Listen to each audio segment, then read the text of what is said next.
Hello hello hello. Good evening everyone. नमस्ते नमस्ते नमस्ते। यस नमस्ते नमस्ते नमस्ते। तो कैसे हैं आप सभी लोग? हाँ, it is thunder storming outside. अरे बाप रे बाप, सारा अंग्रेजी यहीं गाड़ दिया है। ए, क्या आप सभी लोगों को मेरी आवाज सही से सुनाई दे रही है? जल्दी से एक बार थम्स अप करिए मेरे एंटरपेंटस। यस और नो?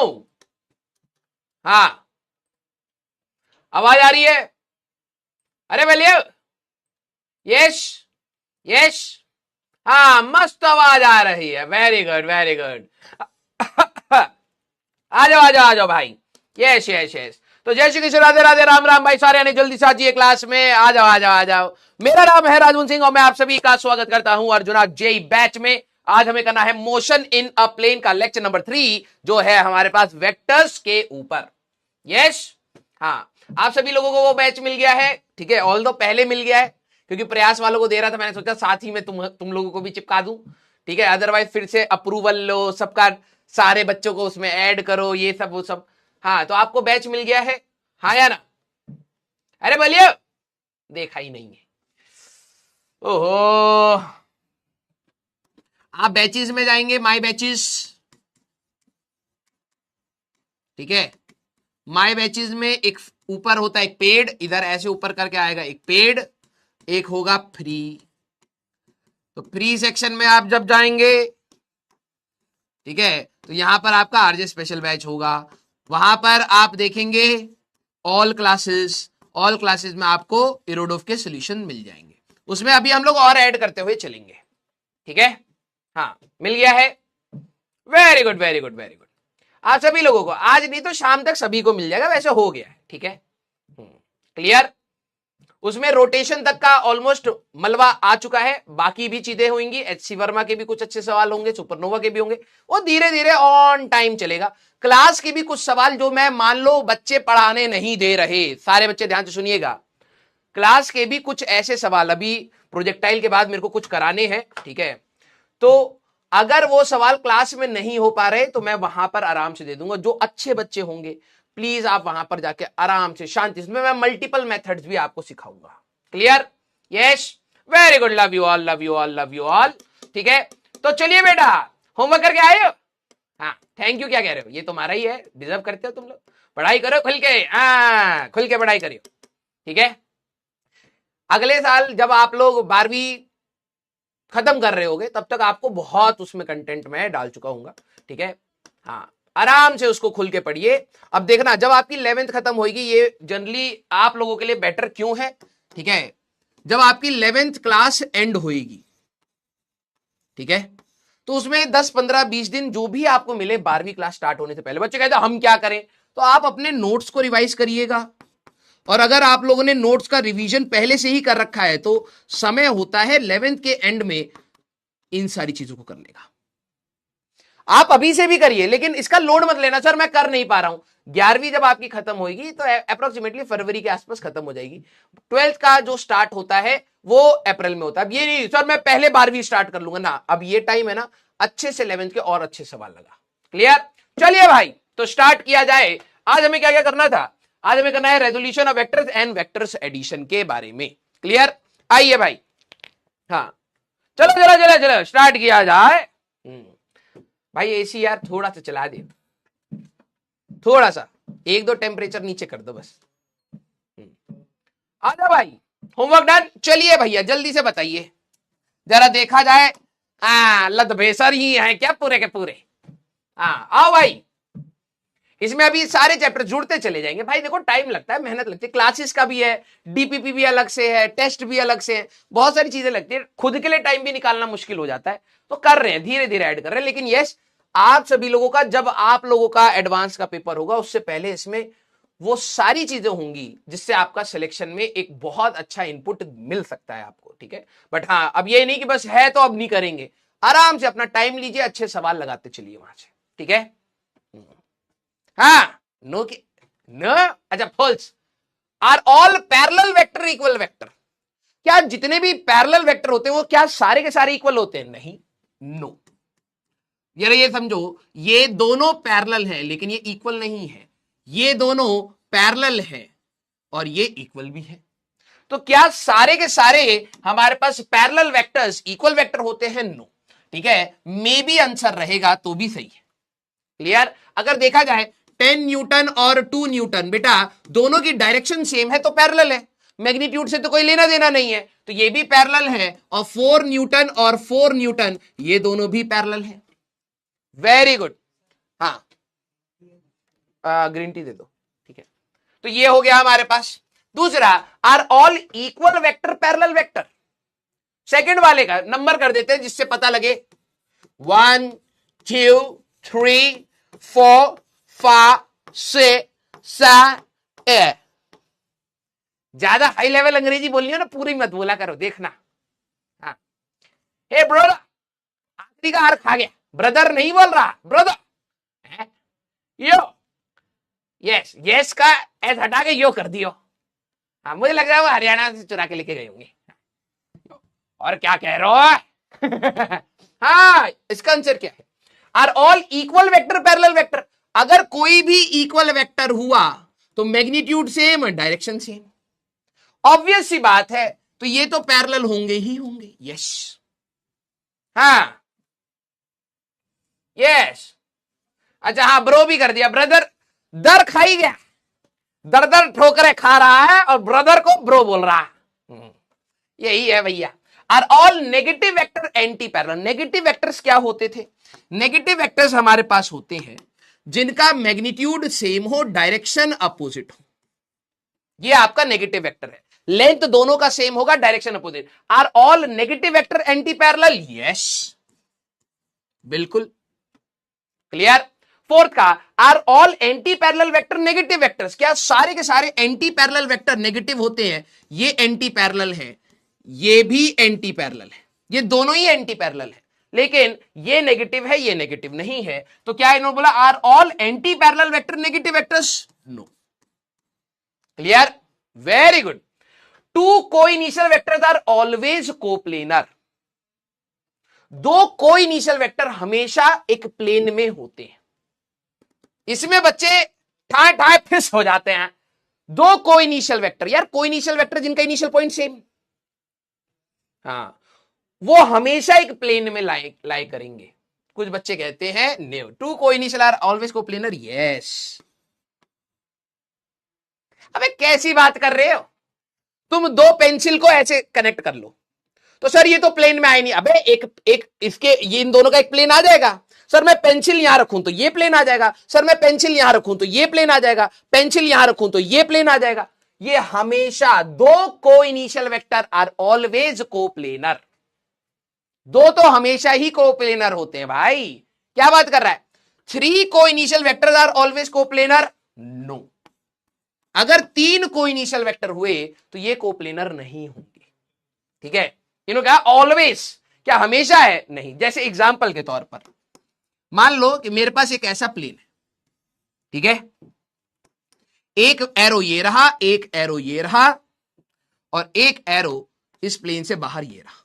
ध्यान समझो, ये तीनों ही कोइनिशियल हैं। क्या ये कोप्लेनर है? रेड और रेड, ध्यान से सुनना, रेड इन दोनों प्लेन में आ गए, एक इधर है एक इधर है, ये तो कोप्लेनर हो गए। लेकिन जो तीसरा वेक्टर है वो तो बाहर आ गया। क्या ये तीनों कोप्लेनर थे? नो। क्लियर सारे बच्चे? यस। हाँ, अगला है how many unit vectors are there? Very good. Infinite unit vector, infinite directions हैं। How many rectangular unit vectors are there? 3। Yes. चलो भैया, हमारा अंटर पंटर इतना तो पढ़ ही लिया है।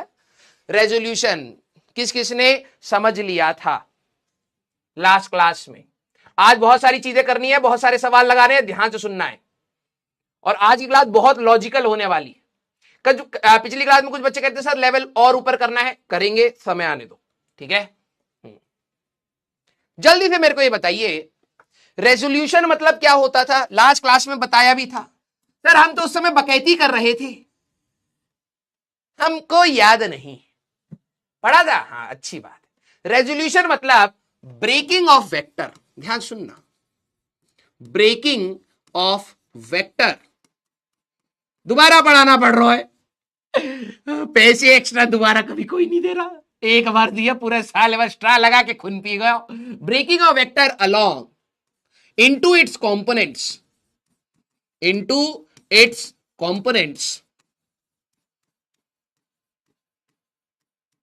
इसको हम लोग कहते हैं, ठीक है, हाँ बिल्कुल, इनटू इट्स कंपोनेंट्स कॉल्ड हमारे पास रेजोल्यूशन ऑफ वेक्टर्स। बेसिकली एक वेक्टर को तोड़ने को ही रेजोल्यूशन कहते हैं, ठीक है। रेजोल्यूशन मतलब ही तोड़ना होता है, जैसे आप एक तारीख को लेते हैं, लास्ट क्लास में हम बताए थे। अब ध्यान से सुनना इसके स्टेप्स कैसे। यार आपको कोई भी वेक्टर की वैल्यू दी जाएगी और एंगल दिया जाएगा, कहीं से भी एंगल दिया जा सकता है, इसको ब्रेक करना है। सारे बच्चे जरा देखना, ऑब्वियस बात है फर्स्ट क्वाड्रेंट में, ठीक है। अब इसमें क्या क्या चीजें पहले की बेसिक मैथ्स की याद होनी चाहिए भाई। अगर कोई राइट एंगल ट्राइंगल है, ये अगर थीटा है तो 90 डिग्री के सामने हाइपोटेन्यूज होता है। देखो ये बहुत छोटी बात बोल रहा हूं, लेकिन कई बच्चे इसको इज्जत नहीं देते और फिर पूरी फिजिक्स में रोते रहते हैं। ये आपका 90 डिग्री के सामने हाइपोटेन्यूज है, थीटा अगर यहां है तो बेस यहां होगा और थीटा के सामने परपेंडिकुलर यहां होगा। ध्यान सुनना, क्लियर। अगर मेरे पास 90 डिग्री ऐसे था तो हाइपोटेन्यूज ये है, अगर थीटा कोई ये लेगा तो बेस ये होगा और परपेंडिकुलर ये होगा। क्लियर है क्या? हाँ या ना? Very good, very good. आपको बस ये याद रखना है कि कॉस थीटा एक्चुअली में बेस ओवर हाइपोटेन्यूज होता है।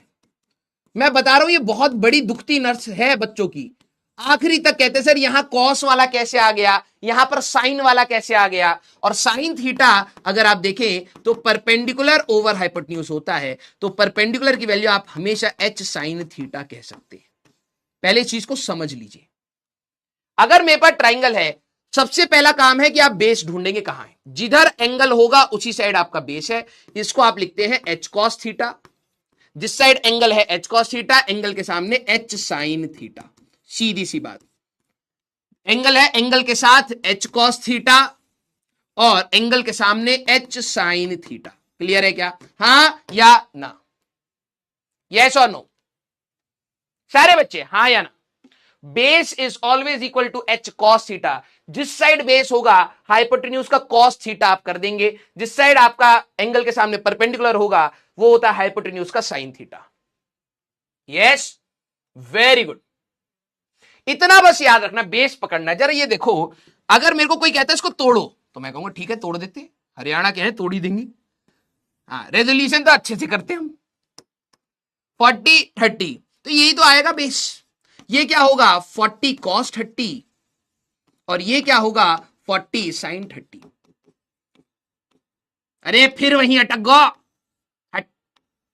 40 sin 30। इसको बस आई कैप और जे कैप में लिख दो। यही जो आपका फोर्स वेक्टर था, ध्यान सुनना, इधर अगर आपको जाना है तो ये आपका एक्स कंपोनेंट हो गया, this is your x component, x के अलोंग कितना है, and this is your y component. ठीक है, तो जरा ध्यान सुनना, एक्स में आप कितना गए 40 cos 30 आई कैप, एक्स में आप इतना गए, और वाई में आपका कितना है बेटा, ये प्लस वाई के अलोंग है। देखो इसकी अगर डायरेक्शन पूछूं तो प्लस वाई की है, तो प्लस 40 sin 30 जे कैप। ये sin 30 cos 30 सब वैल्यू आपको बेसिक मैथ्स में सिखाई है, तो 20√3 आई कैप और यहां पर आएगा 20 जे कैप। ये हो गया वेक्टर को रिजॉल्व करना। क्लियर है क्या सारे बच्चे? हां या ना? ये कल की क्लास में बताया था लेकिन फिर भी रिवाइज करा दिया। यस और नो? सर एडवांस के क्वेश्चन बेटा, जो वेक्टर्स होता है वो एडवांस के क्वेश्चन में डायरेक्टली नहीं पूछा जाता, बहुत ही रेयर चांसेस है। वेक्टर को यूज करा जाता है। अगर आप ड्रॉपर्स में देखेंगे तो वेक्टर्स को बेसिक मैथ्स में ही पढ़ा देते हैं। क्यों? क्योंकि इसको यूज अच्छे से करना आना चाहिए। तो बेटा अभी आपके लिए कुछ भी ऐसे चीजें नहीं लगेंगी आपको कि ये एडवांस के लिए, लेकिन यही छोटी छोटी चीजें एडवांस में काम आती हैं। क्लियर? आइए, अब मैंने आपको होमवर्क दिया था, इन सारे वेक्टर्स को रिजॉल्व करना है। मैं आपको सिमुलेशन भी दिखाऊंगा, ध्यान से करना। ठीक है, अब सर इसको रिजॉल्व करने के लिए बात हुई तो मैंने कहा यार ट्राइंगल यहां बना लेता हूं। ठीक है, तो यही आपका बेस आएगा, दिस इज 10 cos 30। ठीक है, और इसके सामने दिस इज 10 sin 30, यही परपेंडिकुलर है हमारे पास। क्लियर? तो इस वाले वेक्टर को अगर कोई बोले तो कैसे लिखोगे बेटा? ये वाले वेक्टर आपका आएगा, एक्स में है आपका 10 cos 30, ये पॉजिटिव एक्स में है, और ये 10 sin 30 पॉजिटिव y में है। तो फोर्स वेक्टर आपका कितना आएगा बेटा? 5√3 i cap plus 5 j cap, ये आएगा हमारे पास। सारे बच्चे क्लियर है? पहले वाले का आंसर 5 i कैप। सर 10 क्यों है? भाई मैंने दिया है सवाल में, अब तू कहेगा कि सर सवाल में ये क्यों है? क्वेश्चन में दे रखा है कि भाई 10 न्यूटन फोर्स ऐसे लग रहा है 30 डिग्री पर, रिजॉल्व कर दे, तो तू बस रिजॉल्व कर, ज्यादा चौधरी मत बन कि ये 10 क्यों है। हाँ वेरी गुड। अब मैंने कहा इसको रिजॉल्व करो, तो ट्राइंगल बना लो, ये और ये और ये। तो जिस साइड आपका बेस होगा, अब बेस ही नहीं ढूंढ पाते भाई, 90 डिग्री ये है तो ये हाइपोटेन्यूज हुआ, बेस आपका यहां बनेगा, ध्यान से पकड़ो, ये बेस होगा, आप कहेंगे 20√2 cos 45 इधर आएगा बेटा, और ये आपका परपेंडिकुलर होगा 20√2 sin 45 बेटा आपका इधर आएगा। क्लियर? Very good. गलती मत करना, अगर मैं इस वाले फोर्स को लिखने की बात करूं, ध्यान से देखो, तो आप इस वाले फोर्स की बात करोगे, एक्स में कितना है 20√2 cos 45 i कैप प्लस या वाई एक्सिस में देखो, एक्स में पॉजिटिव है, वाई में नेगेटिव है, तो वाई में आप लिखेंगे -20√2 sin 45 j कैप। क्लियर? जब आप वैल्यू की बात करेंगे बेटा, तो ये फोर्स आपका कितना आएगा? cos 45 1/√2 है, तो 20 i कैप -20 j कैप। सारे बच्चे किस किस का ये मैच हो गया? दिल बनाइए, किस किस का ये मैच हो गया? दिल बनाइए। हाँ क्लियर? भाई फोर्थ क्वाड्रेंट में वाई तो नेगेटिव होता है ना, अगर तू फोर्थ क्वाड्रेंट में जा रहा है तो एक्स पॉजिटिव होगा, वाई नेगेटिव होगा, तेरा एक्स पॉजिटिव है, वाई नेगेटिव है। हाँ सर नेगेटिव की गलती कर दी, अरे पागल हो तुम, तू खुद बता, तेरे को इधर जाना है तो तू एक्स में पॉजिटिव जाएगा, वाई में नेगेटिव जाएगा, सीधी सी बात है यार। सर इसको कैसे रिजॉल्व करेंगे? अबे जैसे बताया वैसे ही करेंगे, नया मेथड थोड़ा ना आएगा। यहां ट्राइंगल बना ले, देख राइट एंगल ट्राइंगल दिखाई दे रहा है ना, ये रहा तेरा 90 डिग्री, तो ये हाइपोटेन्यूज हो गया। एंगल सर यहां लिया है, ध्यान से देख, एंगल सर आपने यहां पर लिया है, तो यही आपका बेस होगा, ये आएगा 20 cos 60। जिस बता रहा हूं, जो बच्चे कहेंगे ना सर समझ नहीं आया, एक्चुअली में आपको ट्राइंगल देखना नहीं आता, आप 9वीं से फेल होते हुए आ रहे हो और यहां तक फेल होंगे। ट्राइंगल दिखा है, एंगल अगर मैंने ये दे दिया तो बेस किधर होगा? उसी के साथ। बेस होता है हाइपोटेन्यूज cos थीटा, तो h cos 60 ये आ गया, ये एंगल के सामने परपेंडिकुलर हुआ तो ये आएगा 20 sin 60, सीधी सी बात। अब देख सेकंड क्वाड्रेंट है, अगर मैं तेरे को बोलूं इस फोर्स को रिजॉल्व करके लिखो, तोड़ कर लिखो, तो आप एक्स में आपका क्या है? ये है, सेकंड क्वाड्रेंट में है भाई, सेकंड क्वाड्रेंट में एक्स नेगेटिव होता है, तू देख ले, तो ये आएगा हमारे पास -20 sin 60 i कैप, और y में तुम्हारा ये पॉजिटिव है बेटा, तो ये आएगा +20 cos 60 j कैप। खत्म। तो ये कितना आएगा बेटा? फोर्स की वैल्यू अगर आप देखें sin 60 √3/2 -10√3 i कैप, और ये आ जाएगा बेटा आपका cos 60 हमारे पास 1/2 10 j कैप, ये आ गया, ये हमारे पास आ गया है। क्लियर? हाँ वेरी गुड। Voice problem? रुको भाई,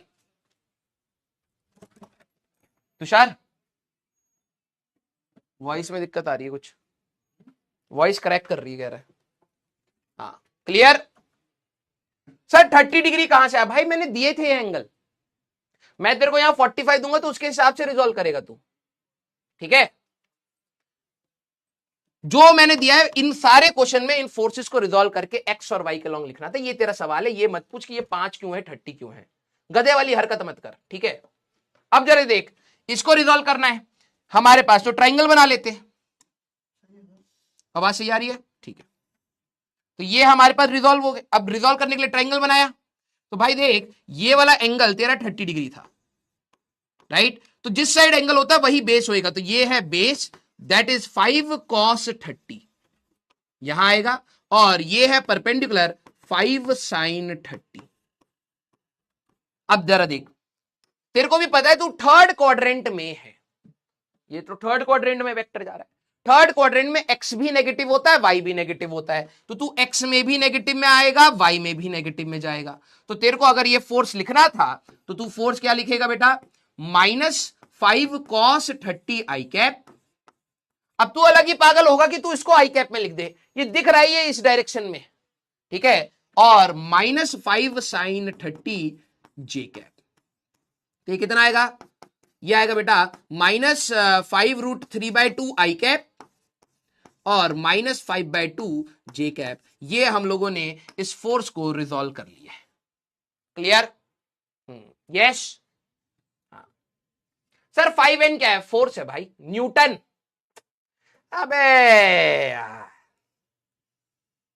ओए, कौन खत्म पड़ा है वहां पर? Yes, all correct. अब ये आगे चल के दिखेंगे आपको क्वेश्चंस, 3D में भी रेजोल्यूशन होता है, आगे पढ़ेंगे। जरा देखना, ये एक्सेलरेशन ड्यू टू ग्रेविटी है, ठीक है, जिसकी वैल्यू आप सभी लोगों ने पढ़ी है कि हमारे पास 9.8 मीटर पर सेकंड स्क्वायर होती है। क्लियर? इसको जरा देखो, ये आपके लॉज ऑफ मोशन में जाएगा सवाल, दोबारा मेरे को कराना पड़ेगा, लेकिन ठीक है, जो बच्चे अभी मेहनत करेंगे वो उस समय कुछ और अच्छी चीज पर फोकस करेंगे, जो अभी मेहनत नहीं करेंगे फिर सर दोबारा बता दो, तुम्हारा लेवल ही वही रह जाएगा। इन्होंने क्या कहा है, resolve acceleration due to gravity along and perpendicular to the incline. ये आपका वेक्टर है, आपको ही पता है एक्सेलरेशन ड्यू टू ग्रेविटी नीचे होती है, आपके लिए ये एक्सिस और एक ये एक्सिस, अलोंग मतलब इसके पैरेलल और इसके परपेंडिकुलर हमें रिजॉल्व करना है। सर ये नहीं हुआ, मुझे पता था, ठीक है, इसीलिए तो अभी से दिए हैं, क्योंकि बाद में तुम्हारा फोकस सही चीजों पर हो। सारे बच्चे जरा ये देखना, ये आपकी लाइन है परपेंडिकुलर टू इंक्लाइन, और ये आपकी जो लाइन है this is parallel to incline. मुझे इन्हीं दोनों के अलोंग और परपेंडिकुलर रिजॉल्व करना है, सारा का सारा ज्योमेट्री है। अच्छा एक बात बताओ, अगर मैं इसको एक्सटेंड कर लूं, ये तो 90 डिग्री आएगा, ये अगर 30 डिग्री है तो ये वाला आपका कितना होगा 60, और ये वाला एंगल होगा आपका 30 डिग्री। सारे बच्चे पहले तो इस पर बताइए, क्या आप यहां पर पहुंचे, हाँ या ना? ओए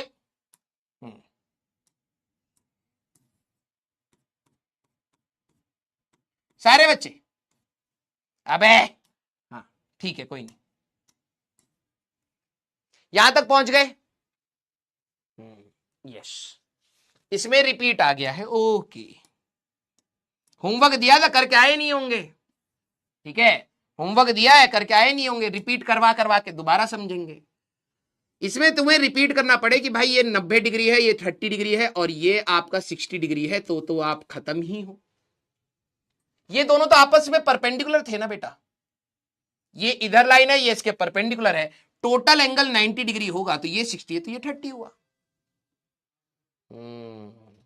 इंक्लाइन मतलब क्या होता है, रैंप। इंक्लाइन मतलब होता है रैंप। ऐसा 3 डायमेंशनली बना देते हैं तुम्हारे लिए, क्योंकि वैसे तो कुछ समझ आता नहीं। ये ऐसा कुछ देखा है तुमने कि कोई चीज छोड़ोगे तो नीचे आ जाएगा, इसी को इंक्लाइन कहते हैं। बस ये साइड व्यू, ये तू साइड से देखता है तो ऐसे दिखता है। अबे कैसे खत्म इंसान है भाई, है? हम तो अपने आप को ही समझते थे कि भाई हमने 11वीं में बिल्कुल खत्म थे, तुम तो भाई और भी बुरी हालत में हो। अब इसको रिजॉल्व करना है इस लाइन और इस लाइन के अलोंग। तो यार सारे बच्चे जरा ये देखना, सारे बच्चे मेरे को अगर इसके अलोंग रिजॉल्व करना है तो मैंने एक परपेंडिकुलर यहां पे ड्रॉप कर लिया, 90 डिग्री दिख रहा है। अब आपको एक ट्राइंगल दिख रहा होगा, ये वाला ट्राइंगल, इसमें ये एंगल है, ये 90 डिग्री, तो ये हाइपोटेन्यूज हुआ। बेस आपका ये बना, that will be g cos 30 आपको यहां मिलेगा, और एंगल के सामने ये वाला आपको मिलेगा जी साइन 30। यस सारे बच्चे, सारे बच्चे, क्या आपको ये बात समझ आई? अगर मैं इस वाले ट्राइंगल की बात कर रहा हूं, ध्यान से सुनोगे समझ आ जाएगा बेटा, कोई खतरनाक बात नहीं है, ठीक है। ये 90 डिग्री था, हम लोगों ने परपेंडिकुलर ड्रॉप करा इस लाइन पर, ये आपका जी था, ये एंगल आपका 30 डिग्री है। अगर इस ट्राइंगल की बात करूं 90 डिग्री के सामने हाइपोटेन्यूज है, ये बेस है और ये परपेंडिकुलर है। बेस होता है हाइपोटेन्यूज का cos थीटा, तो जी cos 30 आप यहां बनाओगे और जी sin 30 आप यहां बनाओगे। बस इतना करना था। सर क्या हम लोगों ने रिजॉल्व कर दिया? क्यों नहीं करा तूने? ध्यान से देख सारे बच्चे, ये बाद में आएगा बेटा, बंदर जैसी शक्ल बना के डाउट पूछोगे फिर, ठीक है। यही था आपका 30 डिग्री। जो आपकी ग्रेविटी है, ध्यान सुनना, जो आपकी ग्रेविटी है, अगर मैं इसको कह रहा हूं कि इसके परपेंडिकुलर और पैरेलली इसको ब्रेक कर दो या रिजॉल्व कर दो, यही आपका जी था, तो यही आपका एंगल 30 डिग्री है। ये वाला जो कंपोनेंट है जिस साइड आपका एंगल है, दिस इज जी कॉस 30, और यहां वाले को इधर बना दो, दिस इज जी साइन 30। ध्यान से देखो, क्लियर? हमने पैरेलल एंड परपेंडिकुलरली रिजॉल्व कर दिया। जिनको नहीं समझ आया कोई लोड नहीं, मैं इसको लिख देता हूं क्योंकि हमारे बच्चों का लेवल कुछ ज्यादा ही नीचे गिरा हुआ है, ठीक है। ये एडवांस का कह रहे थे, ये तो करने में मोहतारी एडवांस करेगा, ठीक है। दोबारा पढ़ाएंगे इन नेक्स्ट चैप्टर, ठीक है। तो टेंशन ना लो, तब तक तुम सीख जाओगे और सीख जाओगे। क्लियर? दोबारा बता देता हूं, जो बोला गया है वही करोगे। सर हम तो एक्स और वाई के लॉन्ग रिजॉल्व करते थे भैया, कोई लिखी हुई बात थोड़ा है, सवाल में बोला तो कर दिया, नहीं बोला तो नहीं करा। रिजॉल्व करो अलोंग एंड परपेंडिकुलर, इसके अलोंग और इसके परपेंडिकुलर रिजॉल्व करो। मैंने कहा 30 डिग्री ये 90 डिग्री का ट्राइंगल दिख रहा है, तो 60 डिग्री ये, तो 30 डिग्री ये हुआ। सर ऐसा क्यों? अरे ये परपेंडिकुलर है चच्चा, टोटल एंगल 90 डिग्री, 60 यहां है तो 30 यहां हुआ। अब इसको इसके अलोंग और इसके परपेंडिकुलर रिजॉल्व करना है, जिस साइड एंगल होता है वही बेस बनेगा, तो ये बेस है, तो जी कॉस 30 आपका इधर आएगा और इसका पैरेलल है जी साइन 30, इसको इधर लिख लिया तो हो तो गया। आया ना? Yes, clear? हाँ, बराबर कैसे पहुंचू, मैंने अभी बैच लिया है, तुम जानो तुमने क्यों लिया है। अब वो बच्चे को लगे अरे बड़ा मास्टर तो ये कतई रूड है। रूड नहीं बेटा, तुम्हारे जैसे रोज नहीं आ रहे, रोज को समझा रहा हूं, मैं थक चुका हूं, ठीक है। अभी तेरे को समझाऊंगा, फिर कल एक और आ जाएगा, sir I have bought a new batch today, I am new student here, I am new here, ठीक है। अब इतना बैकलॉग हो गया, करोड़ों लेक्चर का बैकलॉग हो गया, कैसे करूं? रोज यही पढ़ाते रहे, लेक्चर स्टार्ट होगा बेटा, आप सभी लोगों का बैकलॉग पूरा 1.5 घंटा यही बताए। यस, हाँ sir, how to write this vector. अब देखो यार, वैसे तो जरूरत नहीं है, लेकिन अगर किसी को खुजली हो ही रही है कि सर खुजा दीजिए, दिए हम पैसा, न्यू स्टूडेंट है हम, जरूरी नहीं है कि एक्स एक्सिस यही हो, वाई एक्सिस यहां हो, है ना। वो तो आप एक्सिस रोटेट कर सकते हैं। मान लेते हैं एक्स एक्सिस ये है, वाई एक्सिस ये है। अगर आप इसको रिजॉल्व करके लिखना चाहते हैं तो ये जो जी वेक्टर होगा आपका, this is minus g sine 30 i cap और minus g cos 30 g cap. आपने अपने एक्स एक्सिस और वाई एक्सिस यहां डिफाइन कर लिए, तो हो गया डायरेक्शन के साथ खत्म। यस, पैसा दिए हैं, खुजाना भी पड़ेगा। बात तो सही है। एक बच्चे ने लिखा है पैसा दिए हैं, खुजाना भी पड़ेगा।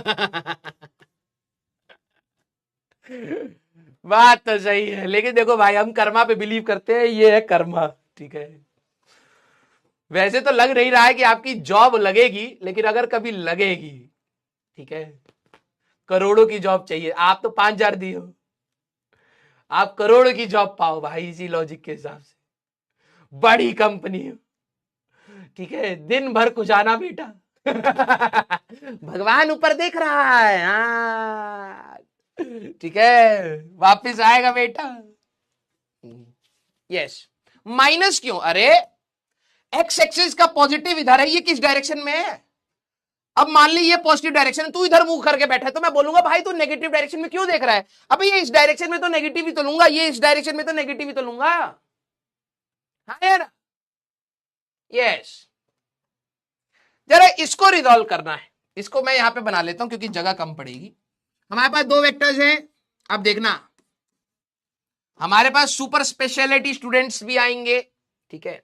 डाउट, सर डाउट आ गया है, तो तू डाउट से दूर भाग जा। डाउट आ गया है, पता नहीं कहां से आता है इनको डाउट। हाँ सर समझ नहीं आ रहा, तो तू समझ के पास चले जा, सिंपल। अब दो फोर्सेस हैं बेटा, अब दोनों को रिजॉल्व करना है, 10 न्यूटन 20 न्यूटन, ठीक है। अब ये देखते ही हमारे बच्चे कार्टून में दिखाते थे हिप्नोटाइज कैसे करते, ठीक है। एक पेंडुलम ऐसे करके बच्चे को दिखाया जाता है, ठीक है, और जैसे ये पेंडुलम मिलता है इसकी आंखों में लाल लाल लाल लाल ऐसे कर देते है ना। हाँ बिल्कुल, थोड़ी सी चीजें गड़बड़ाई आंखों में से भाई साहब ऐसे गोल गोल गोल गोल, और प्लस ऐसे और दिखा देते हैं, ऐसे करके यहां पे तारे और दिखा देते हैं, ठीक है। ये सवाल बच्चों के लिए बिल्कुल ऐसा ही है। Yes, clear. तो जरा यहां पर ध्यान से देखना, आ जाओ भाई। किस किस को लग रहा है? हाँ, अरे एंगल मैंने गलत दे दिया क्या यहां पर? ओहो गलत हो गया एंगल, थोड़ा सा गड़बड़ हो गया है, थोड़ा सा हमारे पास यहां पर गड़बड़ हो गया है। ये 30 की जगह 45 कर लीजिएगा बेटा, 45 डिग्री। यस, 30 की जगह 45 कर लीजिएगा। हाँ, अब रिजॉल्व करिएगा। यस, चलो भाई अब जरा देखो, जब आप, मैं इनको ना नाम दे देता हूं, ये F1 वेक्टर है, ये F2 वेक्टर, इनको मैंने कहा resolve the forces, resolve the forces, ठीक है हमारा सवाल है। चलिए क्या हो गया? हाँ चलिए चलिए चलिए, 45 डिग्री है, ठीक है, आ जाओ। अब आप जरा यहां पर देखना, F1 को जब आप रिजॉल्व करोगे, जरा मैं डायरेक्टली लिखता हूं, देखते हैं कितनों को डायरेक्टली समझ आ जाता है, तेज होने चाहिए ना हमारे बच्चे। तो F1 है हमारे पास 10, ठीक है, तो 10 साइन 60 आई कैप प्लस 10 कॉस 60 जे कैप, ये F1 आएगा। अगर आप F2 की बात करें बेटा तो ये 20 है, तो 20 कॉस 45 आई कैप प्लस 20 साइन 45 जे कैप। किस किस का ये आ गया? जरा एक बार दिल बना दो सारे बच्चे, किस किस का ये आ गया? एक बार दिल बना दो। हाँ सारे बच्चे, हाँ अरे बोलिए, दिल बना दिल। हाँ वैसे तो हाँ जाके पेड़ों पर बना रहे हो, यहां बनाने में मौत आ रही है तुम्हें, है? हाँ यस, किसी ने एंगल की गड़बड़ तो नहीं करी? कई बच्चों को लगता है सर ये 20 वाला तो ये होगा 45 डिग्री, वो 10 वाले के लिए 45 के साथ कर देते हैं। भाई ध्यान से देख, ठीक है, इस वेक्टर को मैंने अभी के लिए हटा दिया और इस वाले एंगल को हटा दिया। ओए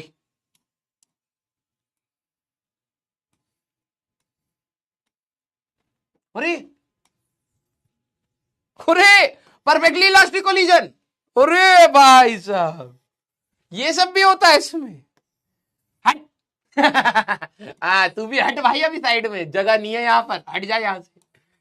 हाँ यस, आ जाओ भाई। 20 वाला 45 डिग्री बना रहा है, ठीक है। अगर हम इस क्वेश्चन को थोड़ा सा साइड में फेंक दें, ठीक है, तो ये 20 वाला 45 डिग्री बना रहा है। तो अगर आप इसको रिजॉल्व करने जाएंगे तो एंगल को ध्यान से रखेंगे बेटा, ये आपका क्या बनेगा 20 cos 45 और ये आपका बनेगा 20 sin 45। सर कैसे? अरे जिस साइड एंगल होता है यही आपका बेस है, यही आपका परपेंडिकुलर है। एंगल का आंखों में तुम्हारे को धोखा तो नहीं हुआ? हाँ, तो 20 cos 45 आई कैप में, 20 sin 45 जे कैप में, तो सही तो लिखा है F2 का। हाँ यार, यस। अब ये क्या भाई, चिथड़े उड़ा दिए सवाल के, वापिस आ जाती है। ठीक है, अब जरा ये देखो,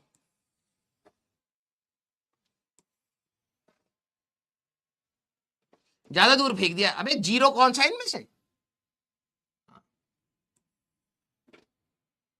इसका तो हो गया हमारे पास। जरा 20 का रेजोल्यूशन हो गया, अब 20 को हटा के फेंक देते हैं। हट, चले साइड चल। अरे ये तो डंडी पे डंडी आ रहा है। 20 का हमारे पास काम हो चुका। अरे भाई साहब, यहां तो बहुत सारी चीजें। 20 का हो गया ना, तो इसको हटाओ।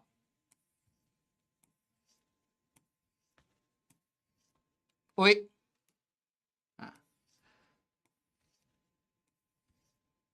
जरा यहां पर ध्यान से देखिएगा।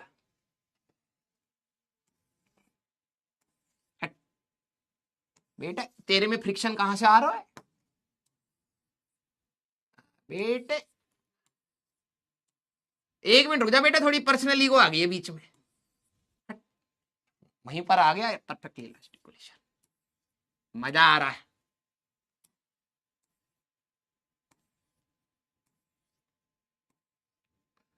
देखिए भाई, क्वेश्चन को समझने के लिए तू भी हट जा। ये इससे दूर नहीं जाता क्या? हट जा यहां से। ये 2 बारी में जाता लग रहा है। अब देखो भाई, हो तो रहा है सवाल। भाई 10 न्यूटन 60 डिग्री बना रहा है, ठीक है?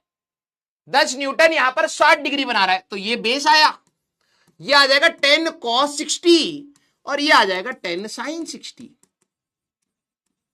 तो आप इसको क्या लिखते हैं? एक्स एक्सिस में 10 sin 60 आई कैप, 10 cos 60। बिल्कुल सही तो करा है मैंने, हाँ या ना? यस। सारे बच्चे इस सवाल में देखने में थोड़ी सी इरिटेशन होती है, कईयों को लगता है 10 न्यूटन 45। अरे भाई एंगल देख, 45 डिग्री 20 वाले का है और 60 डिग्री 10 वाले का है। लिखने में तुम्हें कंफ्यूज कर रहा है, लेकिन होना नहीं है। हाँ यार, यस। क्वेश्चन को बिल्कुल इलैबोरेट कर दिए हैं, देख रही हो? हाँ, क्वेश्चन को बिल्कुल हम इलैबोरेट कर दिए हैं।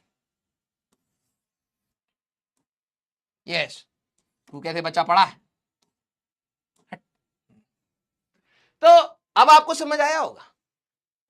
यस सर, 30 डिग्री लेके सॉल्व कर सकते, सेम आएगा यार, वैल्यू डाल के देखो ना। कुछ बच्चे कहते हैं कि सर आपने 60 लेके कराए, मैं 30 डिग्री लेके करूंगा। तो कर भाई कर, हम भी परेशान हो गए तो कर ना। कहां है 10 न्यूटन? देख सेम रिजल्ट आएगा भाई। सर ट्राइंगल ले लो, ये आएगा सर 10 cos 30 और ये आएगा 10 sin 30। मैंने कहा ठीक है। ये आ जाएगा सर 5 और ये आ जाएगा 5√3, ठीक है हमारे पास। तो इसकी वैल्यू कितनी है? sin 60। अगर तू देखे तो 5√3 आई कैप और 5 जे कैप, ये भी तो बात वही है और ये भी तो बात वही है, हाँ या ना? यस, क्लियर, ये हुई ना बात। तो आप कोई भी एंगल लेके यहां पर कर सकते हो। अब आइए सारे बच्चे जरा देखते हैं कितना दिमाग है आपके पास। सीरियसली चलिए भाई, चलिए भाई जरा देखा जाए। If vector I cap -3 J cap and 5 K cap और ये वाला vector are equal vector, value of A क्या होगी? ध्यान से देखना, ये दोनों वेक्टर इक्वल है। सर क्वेश्चन कैसे करते हैं? ऐसे करते हैं बेटा, जो पढ़ाया जाता है उसको सवाल में ढूंढा जाता है और जो क्लास में बताया जाता है उसको सवाल में लगाया जाता है। इक्वल है। तो भाई इस वेक्टर की अगर तू बात करे I cap minus 3j cap plus 5k cap, equal vector क्या होते हैं? जिनका मैग्नीट्यूड सेम हो और जिनकी डायरेक्शन भी सेम, यही तो होते हैं। दूसरे वेक्टर को देख, I cap minus 3j cap minus a k cap, ये इक्वल कब होंगे? जब x में 1 है तो y में भी 1, मैग्नीट्यूड अलोंग x भी सेम हो, अलोंग y भी सेम हो, अलोंग z भी सेम हो, तभी तो ओवरऑल मैग्नीट्यूड सेम होगा। ठीक है, तो आप यहां पे कंपेयर करें, माइनस a की वैल्यू 5 के बराबर होनी चाहिए, a की वैल्यू आएगी -5। तो कौन सा ऑप्शन आ रहा है? फोर्थ ऑप्शन हमारे पास आंसर आ रहा है। मैं आपको पहले बता रहा हूं, जो हमारे पास वेक्टर के सवाल है, जो अच्छे से रीड कर ले गया सवाल को, वो सॉल्व कर ले जाएगा। सर आपने ऐसे क्यों कंपेयर करा? दोनों इक्वल है भाई। अगर कोई एक कदम x में चल रहा है और उसने कहा तू भी मेरे बराबर चल, तो वो भी तो x में एक कदम चलेगा। ये x में 1 चला, ये भी 1 चला, ये -3 चला, ये भी -3 चला। अब ये दोनों बराबर कब होंगे? जब ये z में भी बराबर चलेंगे। 5 और -a बराबर होना चाहिए। क्लियर? अगला सवाल जरा देखा जाए सारे बच्चे। If a unit vector is represented by, एक ये आपका एक यूनिट वेक्टर है which is 0.5 I cap minus 0.8 J cap plus C K cap, इस सी की वैल्यू क्या है? चलिए भाई, सर साइन की मिस्टेक हो गई, यही गलतियां कर रहा है एग्जाम में। ये आपका एक यूनिट वेक्टर है, इन्होंने ये दे रखा है। अब सोचिए, इन्होंने कहा सी की वैल्यू हमें बतानी है, आपके दिमाग में क्या आएगा? अब देखो, क्लास में कुछ तो ऐसी बात बताई होगी जो इससे यूज हो सके। यूनिट वेक्टर के बारे में, ये पूरा का पूरा वेक्टर आपके लिए यूनिट वेक्टर है, तो आपके दिमाग में क्या आएगा? मुझे कंसेप्ट बताइए मेरे अंडरमेंटर्स। हाँ जल्दी से, कंसेप्ट क्या रहेगा? ये एक यूनिट वेक्टर है, तो यूनिट वेक्टर की डेफिनेशन याद करो। एक ऐसा वेक्टर जिसकी मैग्नीट्यूड 1 हो, वेरी गुड, जिसका मैग्नीट्यूड 1 हो और कुछ फिक्स डायरेक्शन। यार मेरे पास तो दुनिया में इनफाइनाइट डायरेक्शंस थी, इनफाइनाइट यूनिट वेक्टर्स थे, उनमें से कोई एक पकड़ा दिया होगा उन्होंने। ठीक है, इसका जो मैग्नीट्यूड है, ध्यान से रीड करना, वो 1 आना चाहिए। यस, यूनिट वेक्टर तो यही होता है। किसी भी वेक्टर का मैग्नीट्यूड निकालना मैंने आपको सिखाया हुआ है बेटा। अब क्लास ध्यान से देखो, ये आपका x कंपोनेंट, ये आपका y कंपोनेंट, ये आपका z कंपोनेंट। तो आप कहेंगे 0.5 का स्क्वायर प्लस 0.8 का स्क्वायर प्लस c स्क्वायर की वैल्यू 1 होनी चाहिए। अब ये क्लास में लॉजिक बताया है, मैग्नीट्यूड 1। सर मैग्नीट्यूड कैसे लेते हैं? अगली क्लास, जो पिछली क्लास पढ़ाई थी, बेटा रिवाइज करके आ, स्क्वायरिंग कर ले तो ये आ जाएगा बेटा 0.25 0.64 प्लस सी स्क्वायर। तो ये कितना आ जाएगा? 1 इज इक्वल टू हमारे पास 0.89 प्लस सी स्क्वायर। तो सी स्क्वायर आएगा हमारे पास 0.11 और सी की वैल्यू आएगी रूट में 0.11। ठीक है, तो हमारे पास कौन सा ऑप्शन आ रहा है? B option, that is going to be our answer. बेटा क्लास में से चीजों को पकड़ो और अपना सवाल सॉल्व करो। फैल गए यहां पर। अच्छा, ये यूनिट वेक्टर है, ये यूनिट वेक्टर है, तो सी की वैल्यू 1 होनी चाहिए। अबे पागल है, जब तू उसका मैग्नीट्यूड निकालेगा तो 1 प्लस 0.8 का स्क्वायर प्लस 0.5 का स्क्वायर, मैग्नीट्यूड 1 कैसे आ गया? अब एक खत्म इंसान हो यार, ये तो भाई ये अलग ही लेवल के प्राणी हैं जिन्होंने सिर्फ लप्पा मार दिया। यस बेटा, अब क्लास में पढ़ाई हुई चीजों का कंसेप्ट नहीं पकड़ोगे तो अब हम क्या ही बोले। सारे बच्चे जरा इसकी बात करेंगे। चलिए, ये हम लोगों ने कहीं ना कहीं अपने 1D चैप्टर में भी देखा था। A particle moves 3 meter due west, 4 due south, finally 12 meter vertically up. The distance and magnitude of the displacement traveled by the particle are. Yes. ये क्या कह रहा है जरा देखो। कई बच्चों को तो इसका आंसर रटा भी होगा, लेकिन मैं चाहता हूं अब आप वेक्टर से करो, क्योंकि आदत डाल लो भाई। जिस टॉपिक में कराया जाए ना, उसको उसी तरीके से करने की कोशिश किया करो। North, east, south, west. ध्यान से सुनना, एक पार्टिकल है 3 मीटर ड्यू वेस्ट गया, ठीक है, 4 मीटर ड्यू साउथ गया, ठीक है, एंड 12 मीटर वर्टिकली अप गया। वर्टिकली अप ये होता है, ठीक है, 12 मीटर ये वर्टिकली अप गया। अब बताओ डिस्टेंस एंड डिस्प्लेसमेंट। भाई देखो, डिस्टेंस तो स्केलर क्वांटिटी होती थी। अगर कोई मेरे से डिस्टेंस पूछेगा तो 3 + 4 + हमारे पास 12, तो 19 मीटर का तो डिस्टेंस हो गया। डिस्प्लेसमेंट याद करो, वहां पर कैसे बताया था, क्यूबॉइड बनाया था, डायगोनल ऑफ क्यूबॉइड की बात करी गई थी, क्योंकि उस समय वेक्टर नहीं आता था। सारे बच्चे जरा मेरे को ये सोच के बताना, अगर ये मेरे लिए एक्स एक्सिस है, ये मेरे लिए वाई एक्सिस है, और ये मेरे लिए जेड एक्सिस। देखो कोऑर्डिनेट एक्सिस तो मैं कहीं पर भी रख सकता हूं, मैंने यहां रख ली है।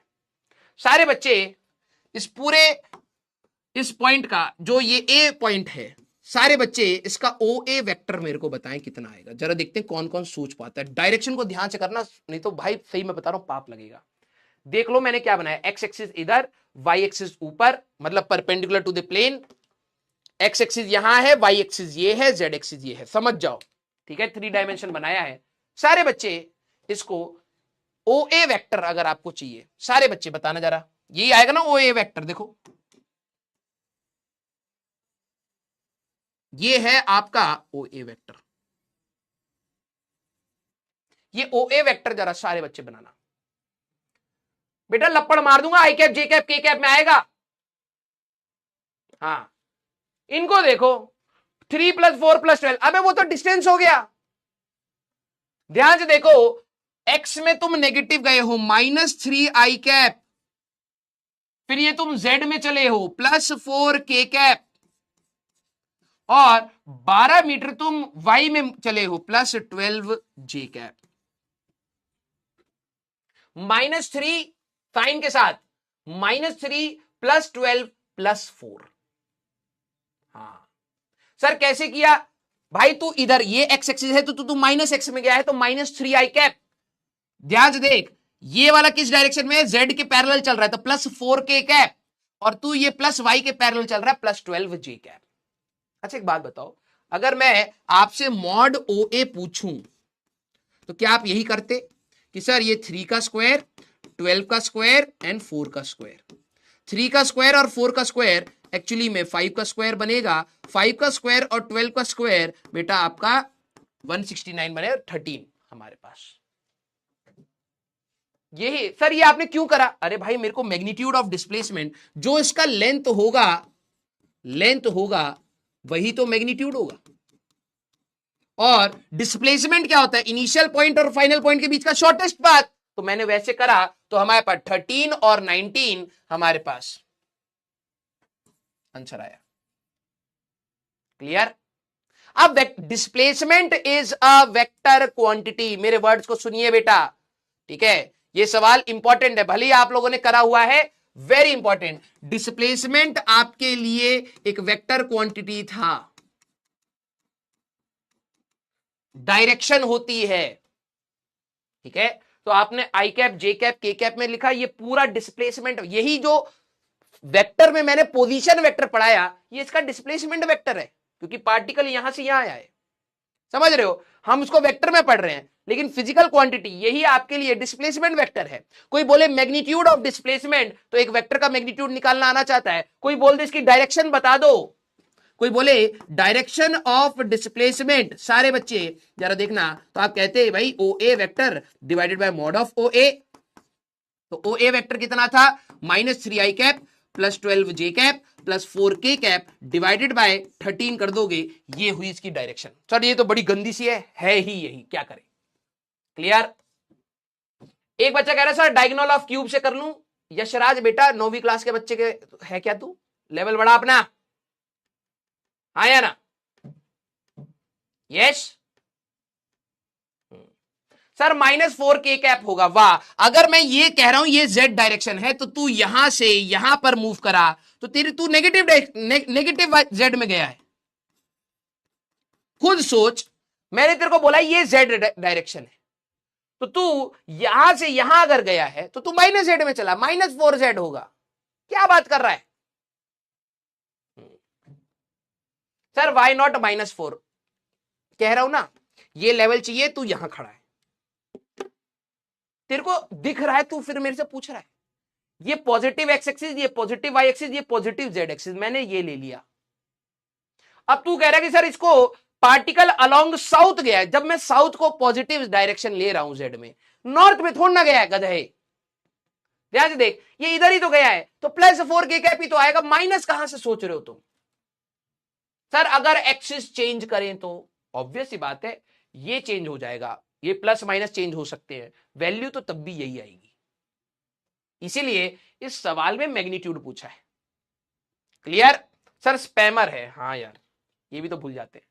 जरा देखा जाए वेक्टर्स और 1D plus basic maths plus vectors, जरा देखते कौन कौन सोच पाता है। अब देखो 2-3 चीजें मिक्स होएंगी तो थोड़ा सा कठिन लगेगा, लेकिन लॉजिकली सोचना स्टार्ट करोगे तो आसान लगेगा। सर एक्सिस चेंज करेंगे तो ऑब्वियस सी बात है यार, देख मैं तुम्हारे लिए positive x axis minus x, मैं अगर इधर गया 2 कदम तो तुम बोलोगे सर -2i कैप चले। मैंने कहा अच्छा, मैंने कहा अगर मैं इसको y एक्सिस मानूं तो तुम ये बोलोगे सर +2j चले। मैंने कहा अगर मेरे लिए यही z पॉजिटिव z एक्सिस है तो सर +2k चले। मेरे अगर एक्सिस चेंज होंगे तो ऑब्वियस सी बात है आई कैप जे कैप के कैप में चेंजेस आ सकते हैं। इसीलिए दुनिया क्या करती है ना, एक एक्सिस को फिक्स कर रखा है, एक सिस्टम बना रखा है। भाई सारे लोग ना ऐसी देखो, कोई भी अगर आपको पॉजिटिव एक्स एक्सिस बनाने के लिए बोलेगा, आप सभी की कलम यहीं चलेगी। लेकिन इसका मतलब यह नहीं है कि मैं इधर वाई एक्सिस नहीं ले सकता, ले सकता हूं। समझ रहा है? तो तू अगर एक्सिस चेंज करेगा तो जो तू -2i कैप कह रहा था तो उसको +2j कैप भी कह सकता है, वो हो सकता है। इसलिए सवाल में मैग्नीट्यूड पूछा था तो वैल्यू तो 2 ही रहेगी। हाँ आओ भाई, पोल आ तो गया। अच्छा नहीं, पोल दोबारा देते हैं, जरा देखते हैं कौन कौन सारी चीजों को रिलेट कर पाता। Position vector of a moving particle at time is. Position vector sir क्या होता था? पोजीशन वेक्टर क्लास में बताया है, किसी भी पॉइंट का ओरिजिन से जो वेक्टर बनेगा दैट इज पोजीशन वेक्टर। ये क्या दे रखा है बेटा? 3i cap plus 4t² j cap -t³ k cap. जरा देखते हैं कौन कौन समझ पाता है इसको। It's displacement during the time interval 1 to 3 second is. पहले बताओ कौन कौन सर पल्ले ही नहीं पड़ा है सवाल कह क्या गया, जरा देखा जाए। सारे बच्चे सोच के बताना, सर पल्ले ही नहीं पड़ा, ये कहना क्या चाह रहा है? मेरे को पता है अभी भी कहेंगे हाँ सर नहीं समझ आया। इंग्लिश मैंने तो फिजिक्स पूछी नहीं अभी, सिर्फ इंग्लिश मी लिखा हुआ आ रहा होगा यहां पर। मैंने तेरे से सॉल्व कराया भी नहीं भाई, मेरे को पता है लेवल नहीं है तेरा। क्वेश्चन क्या कह रहा है ये समझ आया अभी, कि एक पार्टिकल है, इसका पोजीशन इससे रिप्रेजेंट हो रहा है। सर ये क्या है यही तो नहीं समझ आ रहा। अबे गधे, एक्स एक्सिस में वो 3 पर है, वाई एक्सिस की position, this is position on y, position of y, ये है आपकी पोजीशन ऑफ एक्स। रीड करना सीख जा बेटा, this is position of Z. सारे बच्चे जरा यहां पर ध्यान से देखना। इन्होंने कहा डिस्प्लेसमेंट बता दो 1 से 3 सेकंड्स तक। क्या आपको ये चीज समय के साथ आपको ये चीज समझ आ रही है कि यार t की वैल्यू जब 1 सेकंड होगी तो इसकी पोजीशन आएगी, ये तो टाइम पर डिपेंड कर रहा है ना भाई। t की वैल्यू 0 डाल, t की वैल्यू 0 डालेगा तो y कोऑर्डिनेट 0 हो जाएगा, मतलब पार्टिकल का y कोऑर्डिनेट 0 है। t की वैल्यू 0 डाल, पार्टिकल का z कोऑर्डिनेट भी 0, पार्टिकल कहीं ना कहीं यहां था t की वैल्यू 0 पर। समझ रहा है? जैसे जैसे तू टाइम डालेगा पार्टिकल की पोजीशन चेंज होगी। इस स्टेटमेंट से यह समझना था, तू टाइम की वैल्यू 1 डाल, ये पार्टिकल की पोजीशन आएगी 3i cap plus 4j cap minus k cap पर था पार्टिकल। कोई पॉइंट मिल गया? और दिख रहा है ना 3,4,-1 पर था पार्टिकल। जरा टी की वैल्यू हमारे पास 3 सेकेंड्स डाल, तो पार्टिकल की पोजीशन क्या आ जाएगी? अगर आप ध्यान से देखें तो पार्टिकल ये आएगा 3i कैप प्लस 3 डालेगा तो यहां पे तो 36 है ना, 9 4 9 36 j कैप माइनस हमारे पास 27 k कैप। सारे बच्चे क्या आपको ये बात समझ आई? हाँ या ना? पहले रीड कर लो यार। सर ये क्या बता रहा है? ये बता रहा है भाई तू टाइम डालेगा तो पार्टिकल की पोजीशन चेंज करेगी। एक्स में 3 ही रहेगी, वाई में टाइम डालेगा तो वाई की पोजीशन वेरी कर रही है, जेड की डालेगा तो जेड में पोजीशन वेरी कर रही है। पार्टिकल चल रहा है, ये मोशन बता रहा है बेटा। याद कर, अगर मैं तेरे को कहता एक पार्टिकल का y is equal to 4t² गधे, तो क्या पार्टिकल रुका हुआ है या चल रहा है? चल रहा है। टाइम के साथ सर y की पोजीशन वेरी कर रही है, पार्टिकल चल रहा है, तो यही चीज y में भी है, यही चीज z में भी है, तो पार्टिकल y और z कोऑर्डिनेट चेंज कर रहा है। यस। अब इन्होंने कहा कि इसका डिस्प्लेसमेंट वेक्टर बताओ। ध्यान से देखो, क्लास में सारी चीजें आपको बताइए। क्या आपको यह बात समझ आ रही है कि इसमें इनिशियल वेक्टर ये आपका r1 वेक्टर है, ये वाला, और एक आपका r2 वेक्टर है। पार्टिकल यहां कहीं आ गया। डिस्प्लेसमेंट आपके लिए क्या होता है? ये होता है इनिशियल पॉइंट से फाइनल पॉइंट का शॉर्टेस्ट पाथ। तो डिस्प्लेसमेंट वेक्टर अगर मुझे चाहिए तो आप कहते हैं final minus initial, head minus tell. तो फाइनल में क्या है? 3 - 3 i कैप में, फिर 36 - 4 j कैप में, माइनस, ठीक है, या फिर -27 + 1 k कैप में। ठीक है, तो ये 0 आ जाएगा, ये आ जाएगा 32 j कैप, ठीक है, और -26 k कैप। तो कौन सा आ रहा है? फोर्थ ऑप्शन हमारे पास आंसर है। फोर्थ ऑप्शन हमारे पास आंसर है। क्लास में सारी बातें आपको बताई गई हैं, देख लो भाई। सर ये क्यों करा? भाई मेरे को डिस्प्लेसमेंट बताना है। यहां से यहां डिस्प्लेसमेंट वेक्टर कैसे निकालते थे? Final minus initial. या तो वो लॉजिक सोच, या तो अपने काइनेमेटिक्स को भी रिलेट कर। फाइनल पार्टिकल t = 1 पर कहीं है, अब कहीं है। कोऑर्डिनेट समझ आ रहा है? 3, 4, -1 पर था, अब कहां चला गया? 3, 36, -27 में। पार्टिकल कहीं ना कहीं से तो गया है। ये डिस्प्लेसमेंट वेक्टर निकालना है, तो final vector minus initial vector करके तेरा डिस्प्लेसमेंट वेक्टर आएगा। सॉल्व कर ले, आंसर आ गया। यस। अच्छा, जरा एक बात बताओ, एक और सवाल करो। If A vector is 3i cap plus 4j cap and b vector is 2i cap minus j cap plus k cap. Find another vector. Find another vector which has magnitude. देखा जाए कौन अंग्रेजी पढ़ पाता है। Same as that of A. Same as that of A. And direction same as that of B. Direction same as that of B. जरा देखा जाए कौन कौन सोच पाता है। चलिए भाई, चलिए जरा देखा जाए। चलिए चलिए चलिए करिए सवाल। -27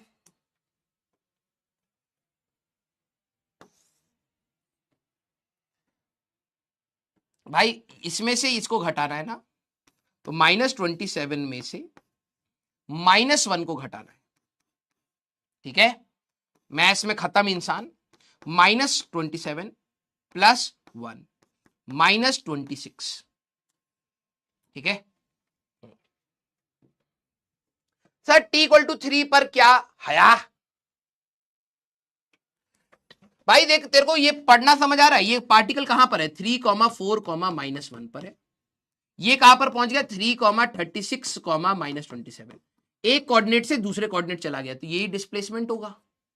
फाइनल माइनस इनिशियल कर ले तो 3 - 3 36 माइनस 4 माइनस 27 माइनस ऑफ -1 +1 हो जाएगा, आंसर आ जाएगा ना।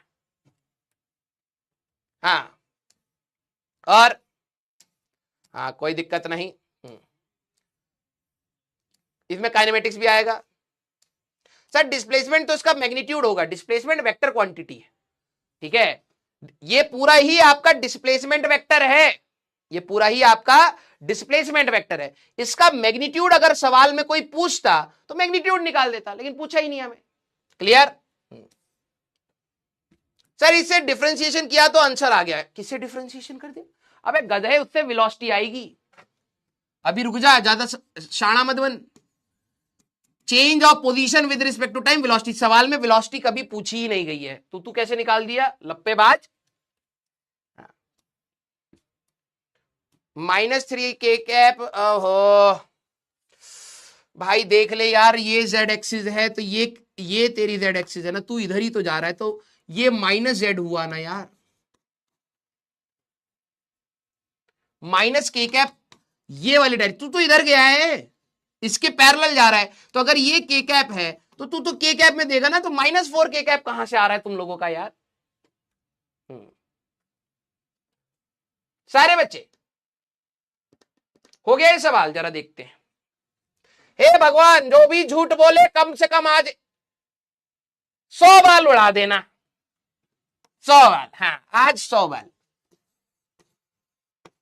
भाई देखो, तुम्हें एक नया वेक्टर चाहिए, और देखो किसी भी नए वेक्टर का अगर आप बात करें तो उसके पास अपना एक मैग्नीट्यूड भी होना चाहिए, अब रीड ही नहीं कर पाएंगे, और उसके पास अपनी एक डायरेक्शन भी होनी चाहिए। अब क्वेश्चन ने क्या बोला है कि इसका जो मैग्नीट्यूड है, इसका जो मैग्नीट्यूड है वो तो मैग्नीट्यूड ऑफ ए के बराबर है, और इसकी जो डायरेक्शन है वो तो डायरेक्शन ऑफ बी के बराबर है। हो तो गया। हाँ, यस। तो मैग्नीट्यूड ऑफ ए, सर हमें पता नहीं कैसे। अबे किसी भी वेक्टर का मैग्नीट्यूड कैसे निकालते हैं? √3 में 3 का स्क्वायर प्लस 4 का स्क्वायर, ये आ गया। सर डायरेक्शन कैसे निकालते हैं? भाई वेक्टर को लिख, उसको उसके मैग्नीट्यूड से डिवाइड कर दे। तो वेक्टर हमारे पास है 2i cap minus j cap plus k cap divided by root of, पूरा लिख देते हैं 4, और भी पूरा लिख देते हैं 2, अबे हट हट, 2 का स्क्वायर प्लस 1 प्लस 1, तो ये कितना आएगा? 2i cap minus j cap plus k cap divided by root of 6। Yes. तो जो आपको नया वेक्टर बोला गया है वो है कितना? मैग्नीट्यूड उसका 5, मैग्नीट्यूड उसका 5 है, और डायरेक्शन ये। किस किस का यही आंसर आया था? दिल बना दो पहले तो।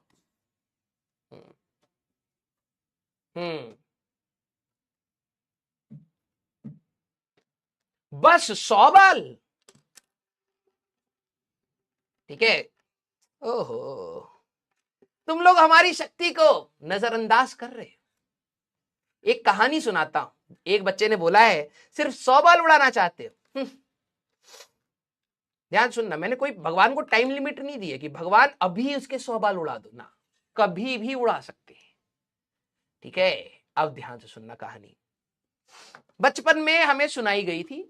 इसमें अब आप ये मत सोचना कि देखो इनका मजाक उनका मजाक, ये कहानी है, कोई ना कोई किसी ने सुनी होगी, ठीक है, और पुरानी कहानी है तो आपके पेरेंट्स ने कहीं ना कहीं सुनी होगी। एक महिला मित्र थी, उनके सर पर 3 बाल थे, ठीक है, उनके सर पर सिर्फ 3 बाल थे।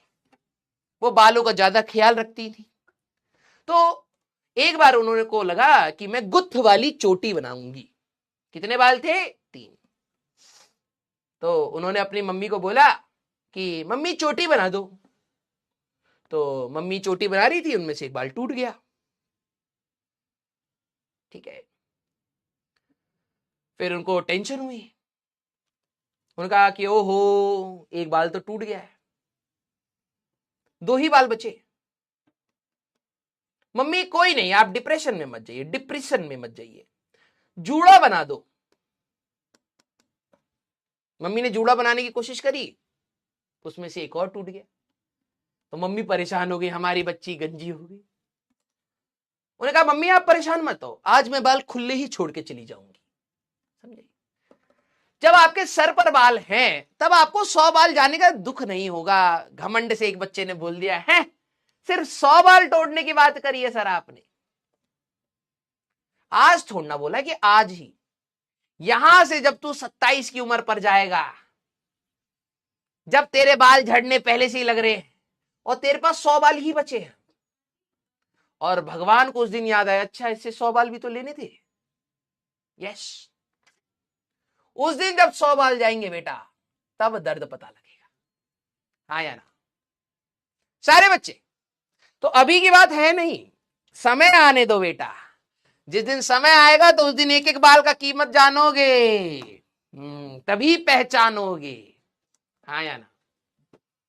क्लियर? यस। आ जाओ भाई, हम ऐसी थोड़ा ना यहां से गंजे हुए। हमारे भी मास्टर ने बोला ही था हमारे सामने, तब से भाई साहब भय बन गया हमारे अंदर। हमने कहा ये बात चलती होगी पक्का कहीं ना कहीं, तो हमने कहा चलो ठीक है हम भी अपने बच्चों पे चलाएंगे इसी को। हाँ यस, आ जाओ भाई, स्टार्ट करें। चलो, अब बात आती है वेक्टर्स के एडिशन की। हाँ ओए सारे बच्चे ध्यान से सुनो, ठीक है। अब बात आती है वेक्टर्स के एडिशन की। यार किसी भी वेक्टर को जोड़ना कोई आसान बात नहीं है, ठीक है। सारे बच्चे अब जरा सीरियसली सुनना, ठीक है। किसी भी वेक्टर को जोड़, 2 वेक्टर्स को जोड़ना या 3 वेक्टर्स को जोड़ना कोई आसान बात नहीं होती। ऐसा नहीं है, अगर मान लो एक डब्बे पर 5 न्यूटन या 3 न्यूटन ऐसे फोर्स लगा और 4 न्यूटन ऐसे फोर्स लगा। सारे बच्चे जरा इसमें अगर मैं आपसे पूछूं टोटल फोर्स कितना लगा, सारे बच्चे जरा बताना। हाँ सारे बच्चे,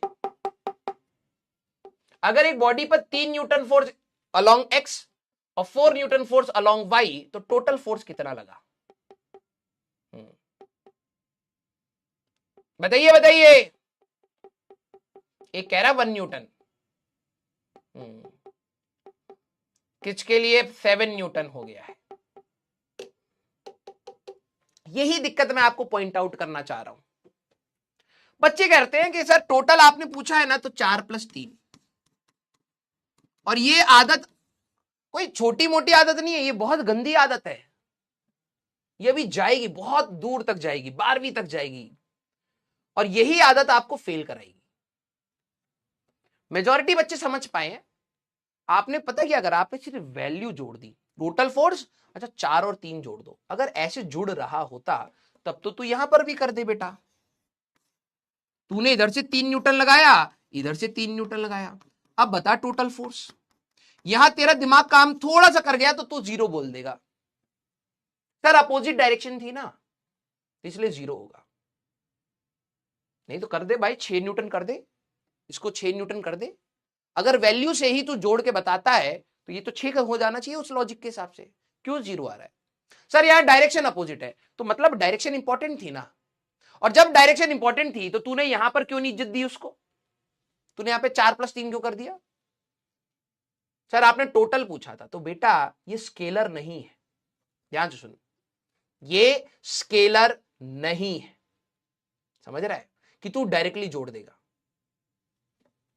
इसका रिजल्ट 7 नहीं आएगा भाई।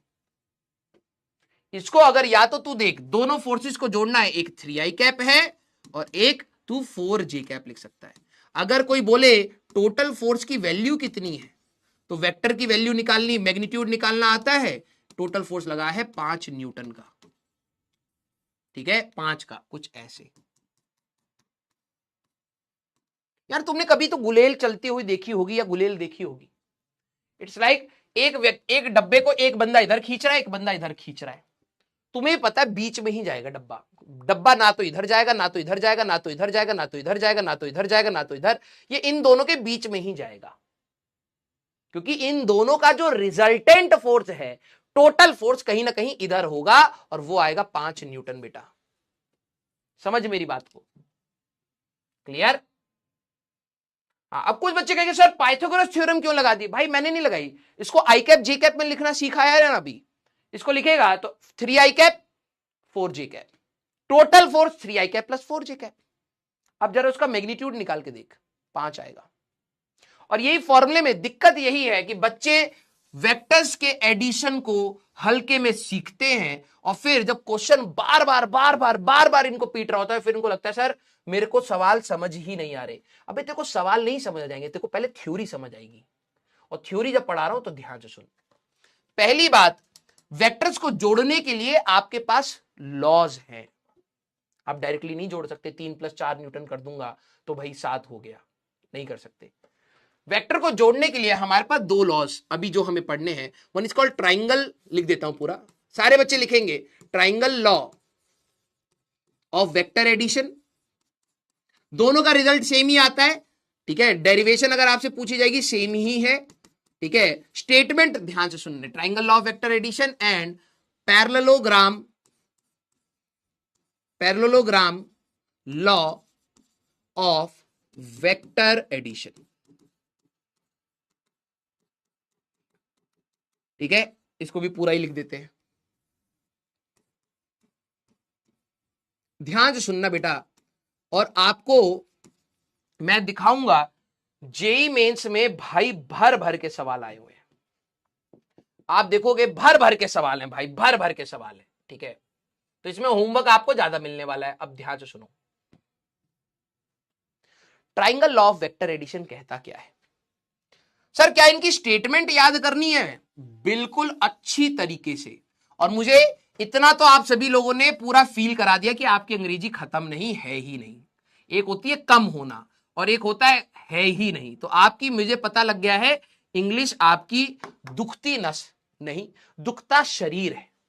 तो इसके स्टेटमेंट को जितना तमीज से समझोगे उतने ही अच्छे से पीवाईक्यू कर पाओगे, ठीक है। ट्राइंगल लॉ क्या कहता है? इफ, डायग्राम भी बनाएंगे, पहले स्टेटमेंट लिख लो। If two vectors which are to be added,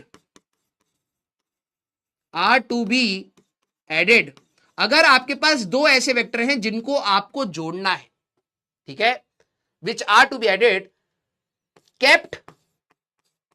kept along adjacent sides of a triangle, adjacent sides of triangle in such a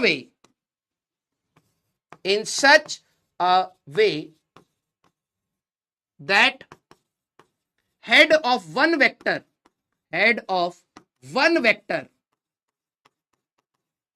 coincide with tail of another vector,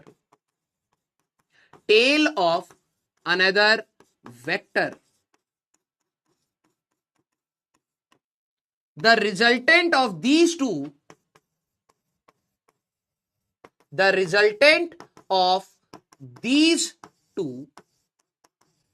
is shown by a single vector, from initial to final. Single vector from initial to final. पहले इसको लिख लो भाई, क्योंकि ये statement भी बहुत important है और इसको समझना भी बहुत इंपॉर्टेंट है। क्लियर? पहले ट्राइंगल लॉ को समझिए। हमें 2 लॉज है, एक triangle law of vector addition है और एक parallelogram law of vector addition है। क्लियर? पहले इसको सीखेंगे हम लोग, फिर इसका स्टेटमेंट पर आऊंगा, क्योंकि 2 चीजें एक साथ नहीं चलाएंगे। पहले इसको अच्छे से समझ लेते हैं, फिर पैरेललोग्राम देखना। यही चीज होती है, बोलने का तरीका अलग है लेकिन है यही चीज। क्या कह रहा है? अगर मेरे को 2 वेक्टर्स को, ध्यान से सुनना, अगर मेरे को 2 वेक्टर्स को जोड़ना है तो मैं उनको एडजेसेंट साइड्स ऑफ ट्राइंगल पर रखूंगा in such a way that head of one vector coincide with tail of another vector, ठीक है। The resultant of these vector is shown by a single vector from initial to final. ध्यान से सुनो, अब क्या बोला। मान लो कि मेरे पास एक वेक्टर ये है, ठीक है। सारे बच्चे मान लो कि मेरे पास एक वेक्टर ये है और दूसरा वेक्टर मेरे पास ये था, ऐसे, ठीक है, ये था। मुझे इन दोनों को जोड़ना है। मेरे वर्ड्स को सुनना बेटा, ठीक है। जो बच्चे इधर उधर बात कर रहे हैं ना, मैं बता रहा हूं, आप ऐसी चीज मिस कर रहे हो। फिर उसके बाद ना आप रोते रह जाना, कोई सुनेगा नहीं। मुझे एक वेक्टर ये है ए और एक वेक्टर ये है बी, इन दोनों को जोड़ना है। तो सबसे पहले आप इन दोनों को ट्राइंगल के साइड्स पर रखो। सर मैं इसको ऐसे रख सकता हूं क्या, देखना, ठीक है। किसी ने कहा सर मैंने ये ट्राइंगल की साइड पे रख लिया। सर ये कौन सा ट्राइंगल है, ये देखो,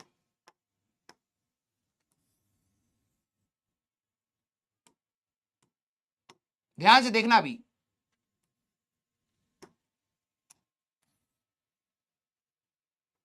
सारे बच्चे ध्यान से सुनना।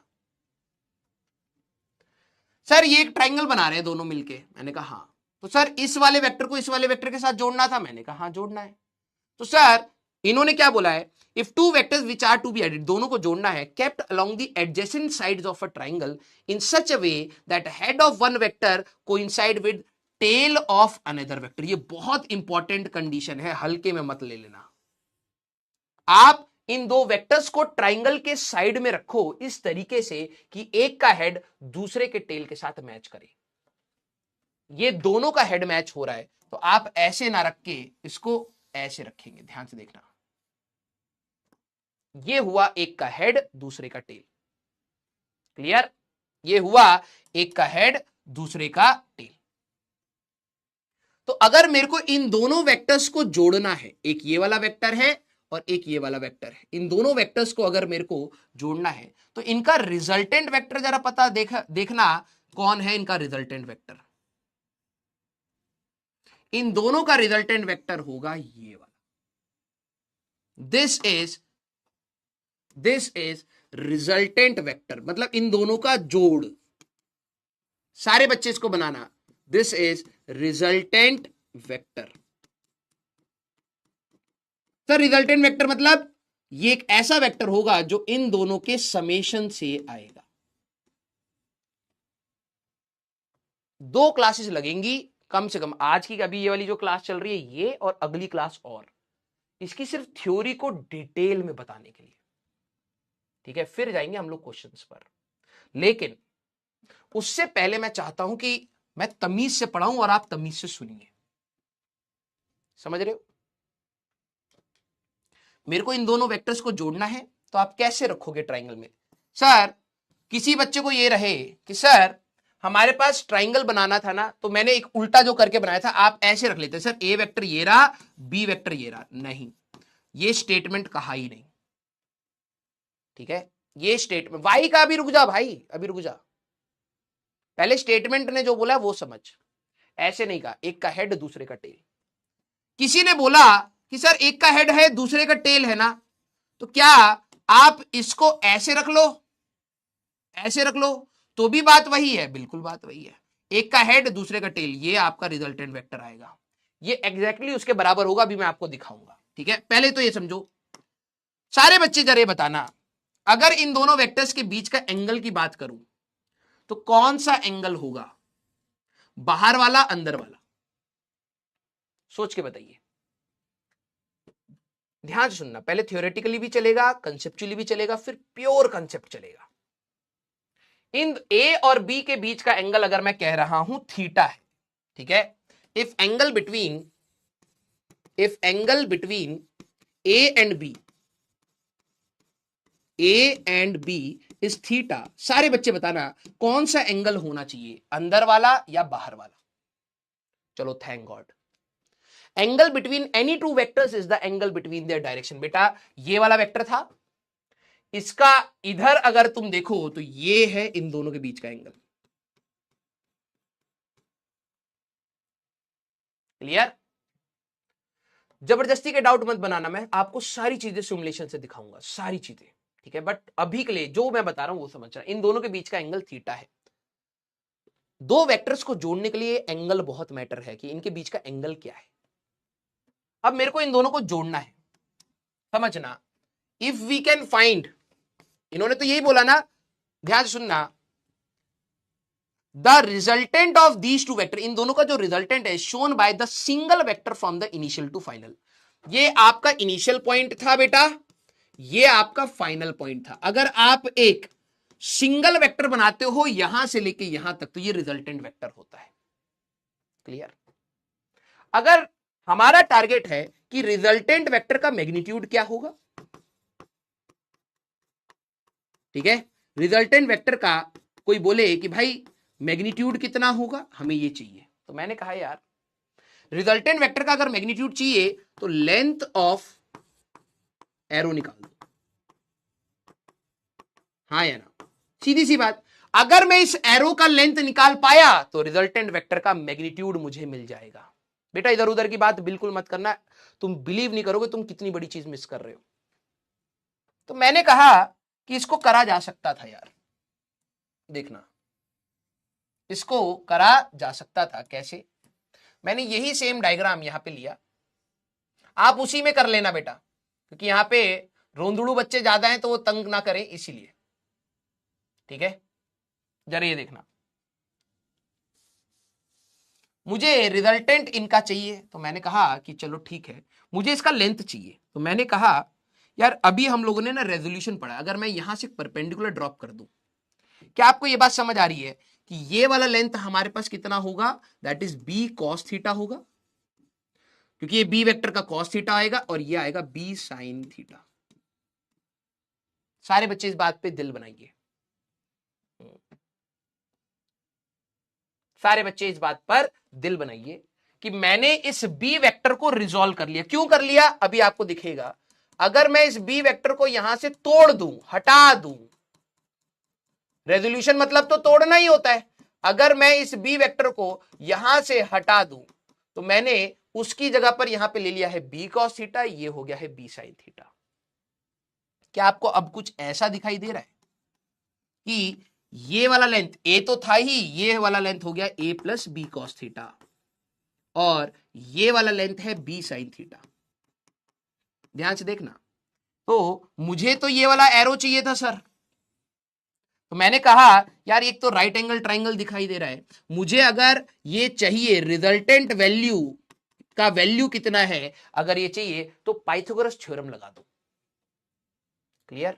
जैसे ही तुमने कहा कि रिजल्टेंट का जो मैग्नीट्यूड है अगर मैं उसको आर से लिख रहा हूं तो पाइथागोरस थ्योरम से ये क्या बनेगा, ये बनेगा A plus B cos theta का square plus B sine theta का स्क्वायर।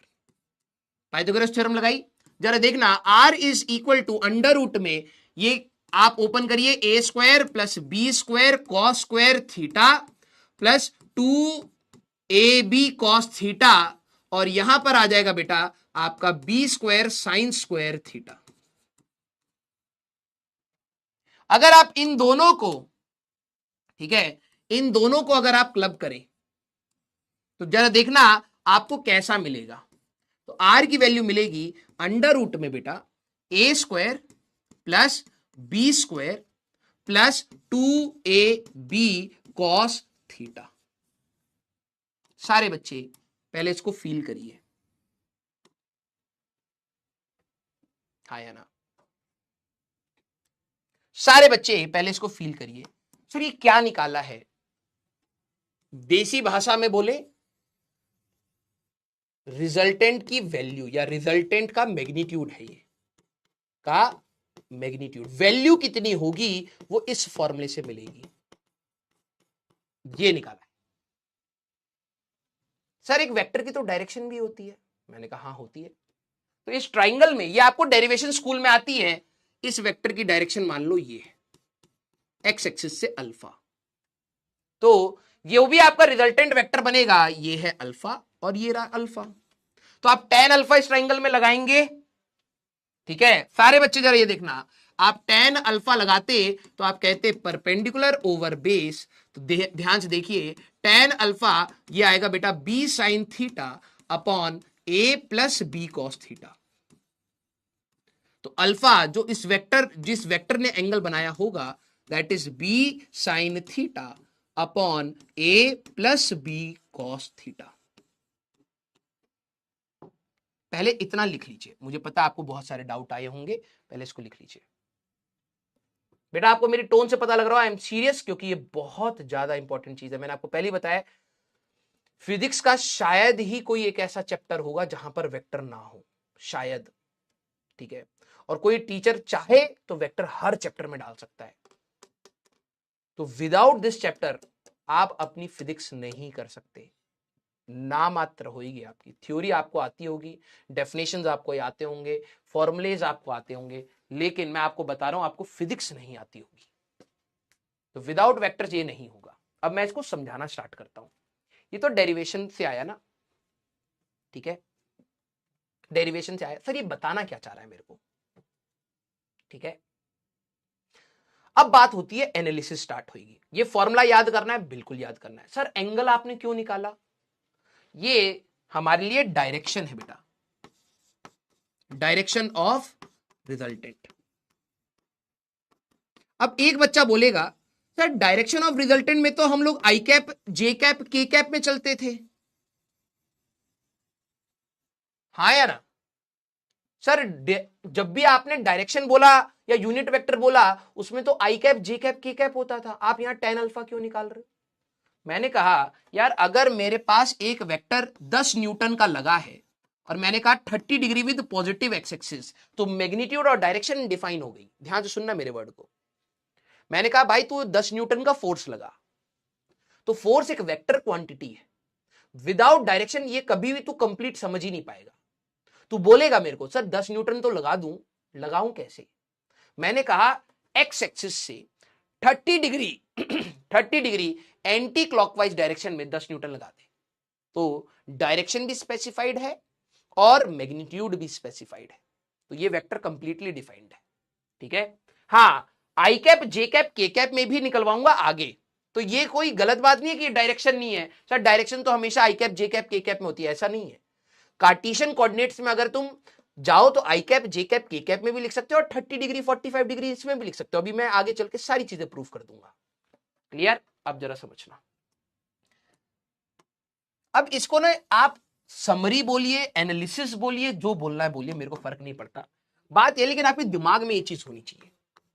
मैंने आपको क्या बोला कि अगर एक वेक्टर ए है, इसको दूसरे वेक्टर के साथ जोड़ना है। मेरे इस वर्ड्स को सबको सुनना है। एक वेक्टर ए है, इसके साथ मुझे दूसरा एक वेक्टर जोड़ना है, तो मैं उसको इस तरीके से रखूंगा कि एक का हेड दूसरे के टेल के साथ मैच हो। हाँ, नींद आ रही है गाइस? अब जरा देखो,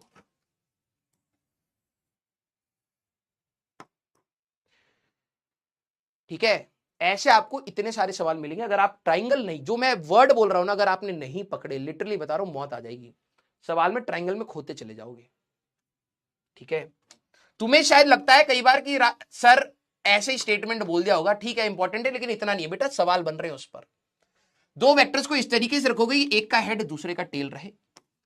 इन दोनों के बीच का एंगल आपका थीटा यहां क्यों शो किया है? Because angle between vectors is the angle between the directions. तो triangle law of vector addition हमें क्या कहता है? अगर दो वेक्टर्स को जोड़ना है तो आप ट्राइंगल के ध्यान से सुनना, दो साइड्स के अलॉन्ग रखिए। इन दोनों का रिजल्टेंट ये नहीं है। इनिशियल पॉइंट आपका ये है, फाइनल पॉइंट आपका ये है। कुछ बच्चे ऐसे बना देते हैं, सर ये रहा रिजल्टेंट। नहीं भाई, कहीं पर भी स्टेटमेंट में ये नहीं है। स्टेटमेंट है when two vectors are kept along the two adjacent sides of the triangle in such a way that head of one vector is aligned with, coincide with tail of another vector, then resultant of these two vector, इन दोनों vectors का जो resultant है बेटा, जो resultant है वो initial point से final point की डायरेक्शन में होता है। ये है इन दोनों का रिजल्टेंट, ये है रिजल्टेंट। ध्यान सुनना, अब आएगी कई बच्चों को मौत इसको देखने के बाद। ध्यान से सुनना, ये है आपका रिजल्टेंट वेक्टर। जो रिजल्टेंट वेक्टर है ये आपका रिजल्टेंट वेक्टर है, पूरा वेक्टर रिजल्टेंट वेक्टर। ए और बी का एडिशन, जोड़, ये दोनों का जोड़ है, ठीक है। अब ध्यान से देखना, जब मैं मॉड ऑफ आर बात कर रहा हूं या आर की बात कर रहा हूं, ये उसकी सिर्फ वैल्यू है कि ये वैल्यू कितनी होगी। वैल्यू होती है A square plus B square plus 2ab cos theta. और हमारे पास डायरेक्शन की अगर आप बात करें तो आप alpha is equal to tan inverse, sir formula याद होना चाहिए, बिल्कुल होना चाहिए, b sin theta upon a plus B cos theta. अब जरा ये चीज समझना, अगर दो वेक्टर्स के बीच का एंगल 0 डिग्री है, क्या आप समझ पा रहे हैं एंगल 0 डिग्री मतलब? हाँ या ना? दो वेक्टर्स के बीच का एंगल 0 डिग्री है। आपने एक वेक्टर ऐसे लगाया है 4 न्यूटन और एक वेक्टर ऐसे लगाया है 3 न्यूटन। अब इनका एडिशन बताओ। थीटा की वैल्यू 0 डिग्री मतलब समझ रहे हो, दोनों वेक्टर सेम डायरेक्शन में है। अब इनका रिजल्टेंट बताओ। आप सभी लोगों के दिमाग में चलेगा सर रिजल्टेंट होगा जो ये, इसको मैं ए वेक्टर कह देता हूं, इसको मैं बी वेक्टर। ध्यान से सुनना, तो मैंने कहा रिजल्टेंट बताओ ए वेक्टर प्लस बी वेक्टर का। तो आप कहोगे सर मैग्नीट्यूड और डायरेक्शन दोनों बतानी होंगी। मैंने कहा, तो आप कहेंगे सर मैग्नीट्यूड इसका 7 होगा। मैंने कहा कैसे निकाला? सर ये तो पता ही है, दोनों सेम डायरेक्शन में जुड़ जाएंगे। मैंने कहा अच्छा, फॉर्मूला जरा देखना। कोई कहता रिजल्टेंट का मैग्नीट्यूड चाहिए तो अंडर रूट में 3 का स्क्वायर 4 का square plus 2 into 3 into 4 into cos 0। Yes, तो आप यहां पे कहेंगे resultant is equal to under root में यह आएगा 3 का स्क्वायर प्लस 4 का स्क्वायर प्लस कॉस 0 इज 1, 4 2 जा 8, 8 3 24, यह आएगा हमारे पास root of 49 that is 7। Yes, इसके जनरल टर्म्स भी लिखूंगा, पहले ये समझना जो अभी तक आपके आंखों के सामने हो रहा था। अगर मैंने आपको बोला कि इस डब्बे पर एक 4 न्यूटन इधर लग रहा है और 3 न्यूटन इधर लग रहा है, अब आप इन दोनों फोर्सेस का, यही है आपके लिए ए वेक्टर, यही है आपके लिए बी वेक्टर, जरा ए वेक्टर प्लस बी वेक्टर की वैल्यू बता दो। सारे बच्चे जरा देखना, ये इन दोनों को जोड़ना है। वर्ड सुनना और रिप्रेजेंटेशन को ध्यान देना। मैं अगर आपको देखूं, दिस इज द मैग्नीट्यूड बेटा, magnitude of sum of a and b. इसको किताब में अगर ऐसे लिख देते ना तो बच्चे मौत में आ जाते हैं। ए वेक्टर और बी वेक्टर को जोड़ा है, उसका वैल्यू क्या होगा? 7, 1 न्यूटन आएगा सर। मैंने कहा इन दोनों को जोड़ो, तो तुम अपना फॉर्मूला लगाओगे।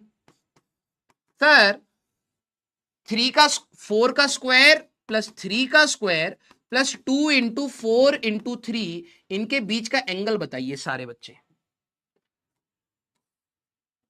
इन दोनों के बीच का एंगल बताइए सारे बच्चे।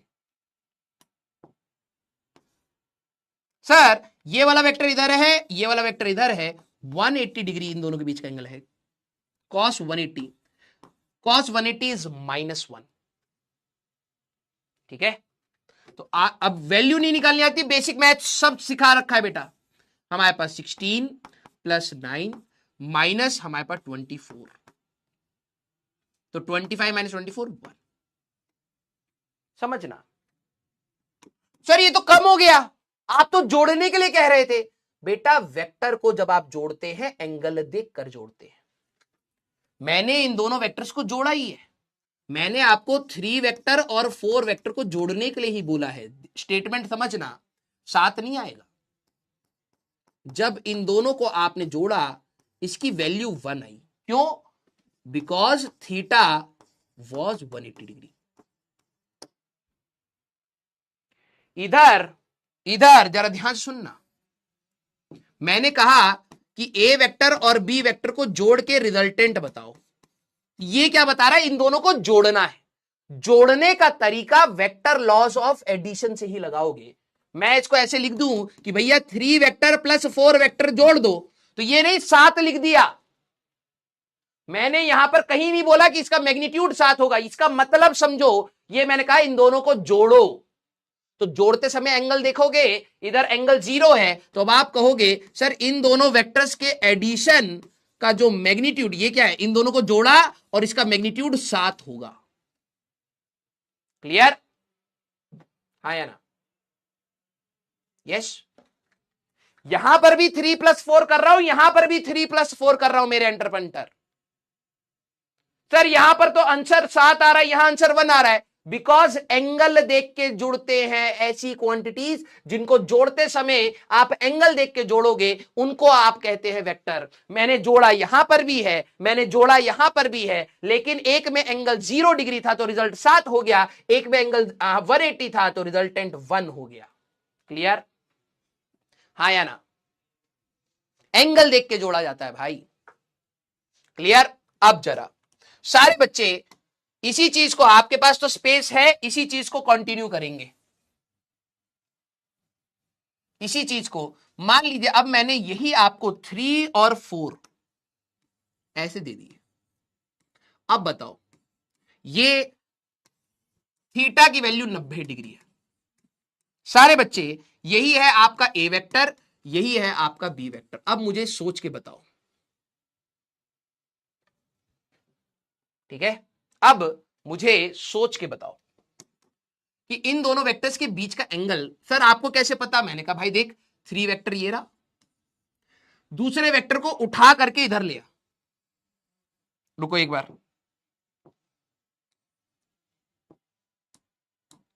बिल्कुल ऐसे फील आएगी। ये रहा सर हमारे पास वेक्टर।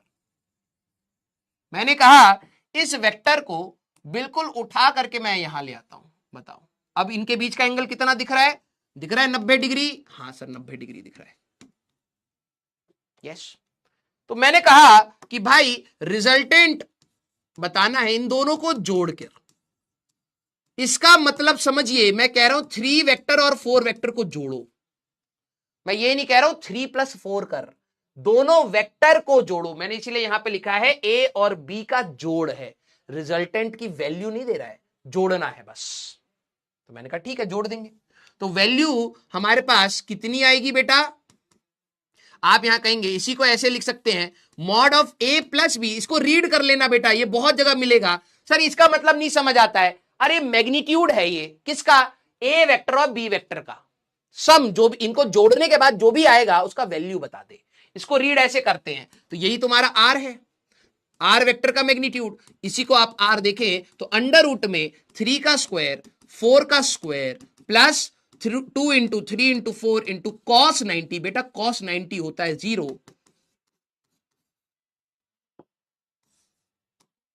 5। वही 4 न्यूटन, मेरी बात को गहराई से सोचना, वही 4 न्यूटन और 3 न्यूटन, वही 4 न्यूटन और 3 न्यूटन जब सेम डायरेक्शन में थे, मेरे वर्ड्स को पकड़ना, जब सेम डायरेक्शन में थे, थीटा की वैल्यू 0 डिग्री थी, तो मैंने यहां पर अभी भी लिखा है 3 वेक्टर प्लस 4 वेक्टर, अभी भी लिखा है, लेकिन इसकी वैल्यू कितनी आई? 7। क्यों? क्योंकि यहां थीटा 0 था। जब ये दोनों अपोजिट डायरेक्शन में थे, मैंने अभी भी लिखा है 3 वेक्टर प्लस 4 वेक्टर। इसका मतलब क्या है? इन दोनों को जोड़िए। जब लेकिन मैं वेक्टर को जोड़ के रिजल्ट बताने की बात आएगी तो मैं एंगल देखूंगा। एंगल था 180 degree, value I 1, because angle was this. मैंने यहां पर भी 3 वेक्टर और 4 वेक्टर को जोड़ा है बेटा, मैंने यहां पर भी 3 और 4 को जोड़ा है, लेकिन इसका रिजल्ट इस बार 5 क्यों आया? क्योंकि इस बार एंगल अलग है। सारे बच्चे हाँ या ना? तो क्या आप ये चीज समझ पा रहे हैं? ये इसका मतलब क्या है? इसका मतलब है सिर्फ जोड़ दो।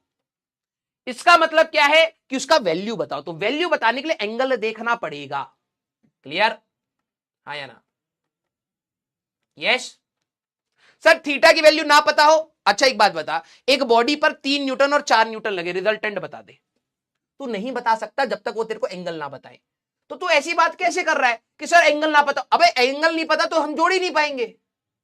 मैंने कहा 4 को एक वैल्यू के साथ जोड़ दे, तो तू पूछेगा ना कौन सी वैल्यू है, पूछेगा ना।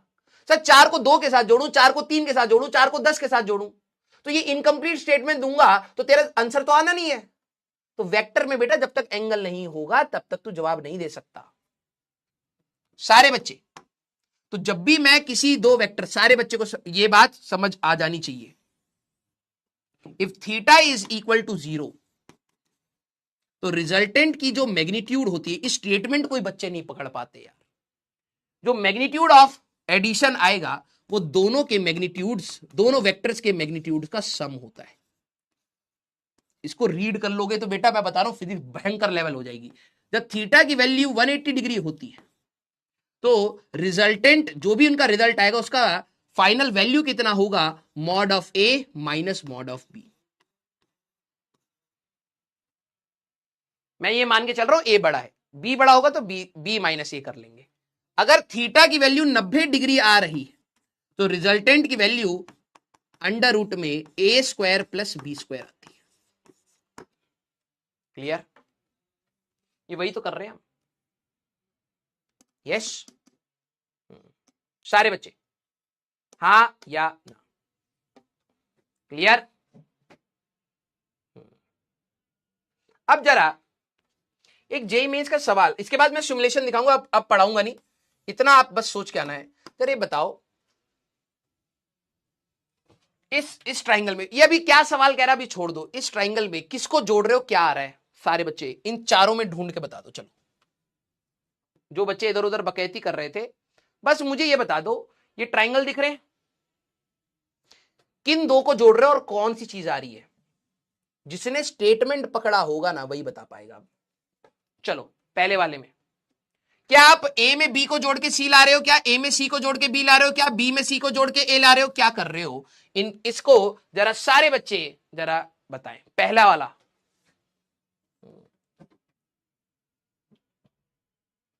बच्चे मैं बता रहा हूं आप लोगों को मौत आ जाएगी अगर आप ध्यान से नहीं सुनोगे, अभी पैरेललोग्राम भी आएगा इसी में। अब बच्चे क्या कहते हैं, सर ये तो ट्राइंगल बन गया, मेरे को समझ ही नहीं आ रहा डायरेक्शन। ध्यान से देख, इसका हेड और टेल मैच हो रहा है। ए वेक्टर में तूने सी वेक्टर को जोड़ा, ये इनिशियल पॉइंट हुआ, ये फाइनल पॉइंट हुआ, है ना? तो एक्चुअली में बाय डेफिनेशन इन दोनों वेक्टर्स को तुमने हेड और टेल के साथ मैच करा है, तो ए vector plus C vector actually में बी वेक्टर है। ए प्लस सी बी आया। अब देख इसमें कोई तेरे को tan 30 की वैल्यू नहीं पूछी, कोई फॉर्मूला, स्टेटमेंट रीड करके गया ना तो एग्जाम में तमीज से तभी सवाल होगा। सर मेरे को तो फॉर्मूला याद नहीं होते, स्टेटमेंट बेस्ड सवाल है। अब डायग्राम से रिलेट कर जरा, इसमें देखो कौन किससे कनेक्टेड है। तुम देखो कि यार सर ये वाला वेक्टर और ये वाला हेड और टेल एक दूसरे के साथ मैच है, हाँ या ना? किसी को ये लगेगा सर ये वाला वेक्टर और ये वाला वेक्टर भी हेड और टेल मैच है, हाँ या ना? देखो यहां पर, अब देखो स्टेटमेंट को देखो, अगर आप नोटिस करें सर ये वाला वेक्टर और ये वाला वेक्टर ये दोनों हेड और टेल से मैच हैं, तो सर रिजल्टेंट आता ये आता सी वेक्टर, रिजल्टेंट आता आपका ये, ठीक है? तो इसमें बच्चा क्या कहता, जरा ध्यान समझना, इसमें कहता सर ए प्लस बी, ए वेक्टर में बी वेक्टर को जोड़ो तो ये आता रिजल्टेंट। लेकिन क्वेश्चन में हमें क्या दे रखा है, उल्टी डायरेक्शन दे रखी है सर। किस किस को ये समझ आ गया? एक्चुअली में तो ये आना चाहिए था रिजल्टेंट, है ना? रिजल्ट तो ये आना चाहिए। सी वेक्टर आपको यहां दे रखा है, कैसे? ऐसे। क्या आपको दिख रहा है ये सी वेक्टर है तो ये माइनस सी वेक्टर हुआ। किस किसने ये बात पकड़ी कि A vector plus B vector actually में यहां माइनस सी वेक्टर दे रखा है। आगे चल के पॉलीगन से भी समझो, बहुत सारी चीजें रिलेट होती हैं।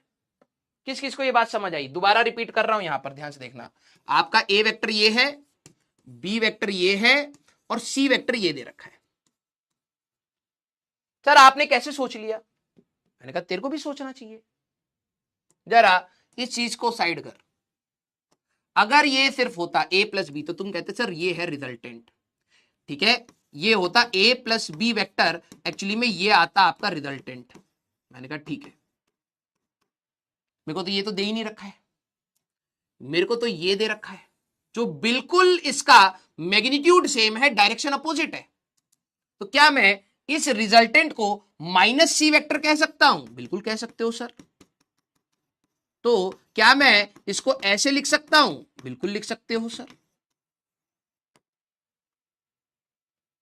अब किसी को डाउट आए कि सर ये था ए वेक्टर, ये था बी वेक्टर और ये था सी वेक्टर सर, मैंने कहा सर ये भी तो हेड और टेल है, आप इसको क्यों कह रहे हो, मेरे को तो मन कर रहा है उधर से सॉल्व करने का, करना भाई, बी प्लस सी, कलम चला बस, बी प्लस सी अगर तेरा होता, ये बी वेक्टर अगर तू लेता, सर हेड और टेल तो इन दोनों का भी मैच कर रहा है, मैंने कहा कर ले।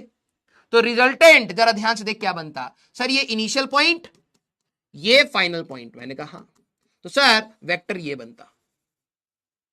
मैंने कहा यार ये है तेरा रिजल्टेंट वेक्टर, ध्यान से देख, है ना, ये है तेरा रिजल्टेंट वेक्टर, लेकिन हमें तो ये दे रखा है उसके अपोजिट डायरेक्शन में, ये दोनों अपोजिट डायरेक्शन में, समझ रहा है।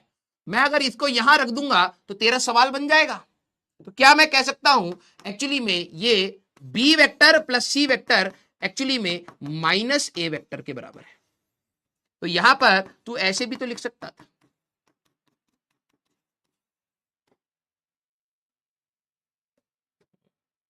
यस, तमीज से देखोगे सब चीजें दिखेंगी बेटा, ठीक है।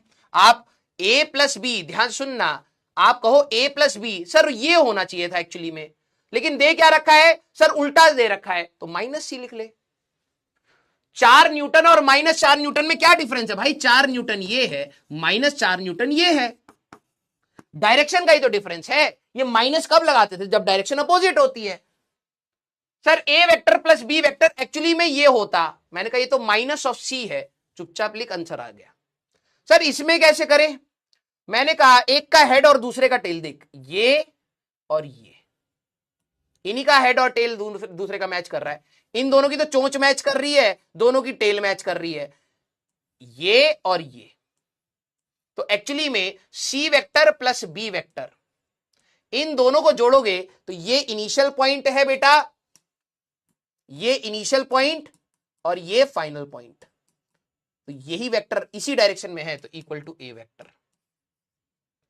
क्लियर। जरा इसकी बात करें, सर इसमें कैसे मैच करेंगे, मैंने कहा देख एक ये वाला, इधर तो दोनों की टेल मैच हो रही है, सी और ए की तो टेल मैच हो रही है, तो नहीं लगाएंगे, ठीक है। ए और बी और सी की, अबे इंक खत्म हो गई, अरे इंक खत्म हो गई, रुको डलवा दे, आ गई भैया, डलवा दिया, पैसा दे देना वापस, रीइंबर्समेंट। दोनों का हेड मैच हो रहा है, बिल्कुल नहीं सर, इन दोनों का हेड और टेल मैच हो रहा है, बिल्कुल। तो ए वेक्टर और बी वेक्टर अगर आप जोड़े, दोनों वेक्टर को अगर आप जोड़ें, तो इनिशियल से फाइनल वेक्टर जो है दैट इज सी वेक्टर। अब आपको यहां पर मैच देखो भाई, इतनी माइन्यूटली स्टेटमेंट को समझने के बाद ही आप कर पाते, तो अब आप इससे मैच कर लेंगे, ठीक है। ए plus C equal to B कहीं दे रखा है, ए plus B equal to C, नहीं, हाँ यही आ रहा है, तो ए का 1 हो जाएगा, a equal to c plus b ये वाला आ रहा है, तो इसका थर्ड हो जाएगा, ठीक है। B equal to a plus c, b equal to a plus c, ये कहां पर आ रहा है, और a plus B equal to minus c, इसका तो ये आ रहा है second, b equal to a plus c, कहां गड़बड़ हो गई है क्या, कौन सा ऑप्शन आ रहा है, सी का, ए का 1 ये वाला है, बी का 4, b plus C equal to a, यहां पर क्या बना दिया हम लोगों ने, a plus B equal to c, ठीक तो बनाया, ये हो जाएगा a equal to b plus c, ये बी का 4 तो मैच ही नहीं कर रहा है हमारे पास, हाँ, ए प्लस बी इक्वल टू सी, अच्छा इसका 4 है भाई, ये वाला कहां से आ गया, ये ए प्लस, अरे अभी बच्चों को सिखा रहे, गलती होती है, गलती हम करके भी दिखा रहे, हाँ यही दिखाने जा रहा था मैं, गलती करने से बच्चा सीखता है, ए plus B equal to c, a plus B equal to c, तो इसका 4th आएगा, ठीक है। ये है a equal to b plus c, ये वाला, इसका 3rd आएगा, इसका 1st ही बचा होगा, देख लेते हैं, b equal to a plus c, ये सही हुआ, कौन सा है, 4 3 1 2, हाँ, सेकंड ऑप्शन आंसर। देखे, पूरा एंड टू एंड आपकी मदद करते हैं हम, गलती भी करके दिखाते हैं ना जी, तभी तो हमारा बच्चा सीखेगा ना। अब थोड़ा सा सिमुलेशन से आपको मैं चीजें दिखा देता हूं। अब जिसको जाना है जा सकता है, कोई घबराने वाली बात नहीं, ठीक है। आ गया, जिसको जाना है जा सकता, बिल्कुल मस्त होके, ठीक है। ये इतना छोटा सा क्यों आ रहा है, चलो कोई नहीं।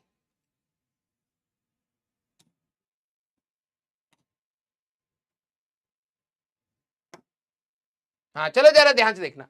जैसे मान लो ये हमारे पास एक वेक्टर है, ठीक है, ये हमारे पास एक वेक्टर है, तो मैंने क्या बोला था, वेक्टर का जो ये होता है ये मैग्नीट्यूड है और इसी में डायरेक्शन है। अब जरा देखो इसके कंपोनेंट्स मतलब आप इसको ब्रेक कर दीजिए। सारे बच्चे जरा देखना, इस वेक्टर को जब आप ऐसे और ऐसे ब्रेक करते हैं, इस वेक्टर को जब आप ऐसे और ऐसे ब्रेक करते हैं, इसी को रेजोल्यूशन कहते हैं। अगर मैं ध्यान से देखो कि यहां पर अगर वेक्टर होता तो आप ऐसे और ऐसे ब्रेक करते, ये आपका एक्स कंपोनेंट, ये आपका वाई कंपोनेंट। सेकंड क्वाड्रेंट में जाओगे, सारे बच्चे जरा यहां पर देखना, हाँ इस वेक्टर को इधर ले आते, सेकंड क्वाड्रेंट में जब आप जाओगे तब आपको यहां पर क्या दिखाई देगा कि इसका एक्स कंपोनेंट नेगेटिव है, वाई कंपोनेंट पॉजिटिव है। थर्ड क्वाड्रेंट में जाओगे, जरा देखना हमारे पास एक्स कंपोनेंट नेगेटिव आ रहा है, वाई कंपोनेंट भी नेगेटिव आ रहा है। फोर्थ क्वाड्रेंट में जब जाओगे तो एक्स कोऑर्डिनेट, अरे हाँ ये रहा, x quadrant, x component positive आ रहा है, वाई कंपोनेंट नेगेटिव आ रहा है। क्लियर? यस। अच्छा एक बात बताओ, जब भी दो वेक्टर्स को जोड़ते थे हेड और टेल के साथ जोड़ते थे, हाँ या ना? अरे बोलिए। यस, हाँ या ना, हेड और टेल के साथ जोड़ते थे। मान लो मेरे पास ये दो वेक्टर्स है, एक वेक्टर ये रहा और एक वेक्टर ये रहा, इन दोनों का रिजल्टेंट क्या होगा? ये कौन सा सम आ गया, हट, ये वाला होगा। ये किसका सम दे रहा है, ये इसका ही वैल्यू क्यों दे रहा है?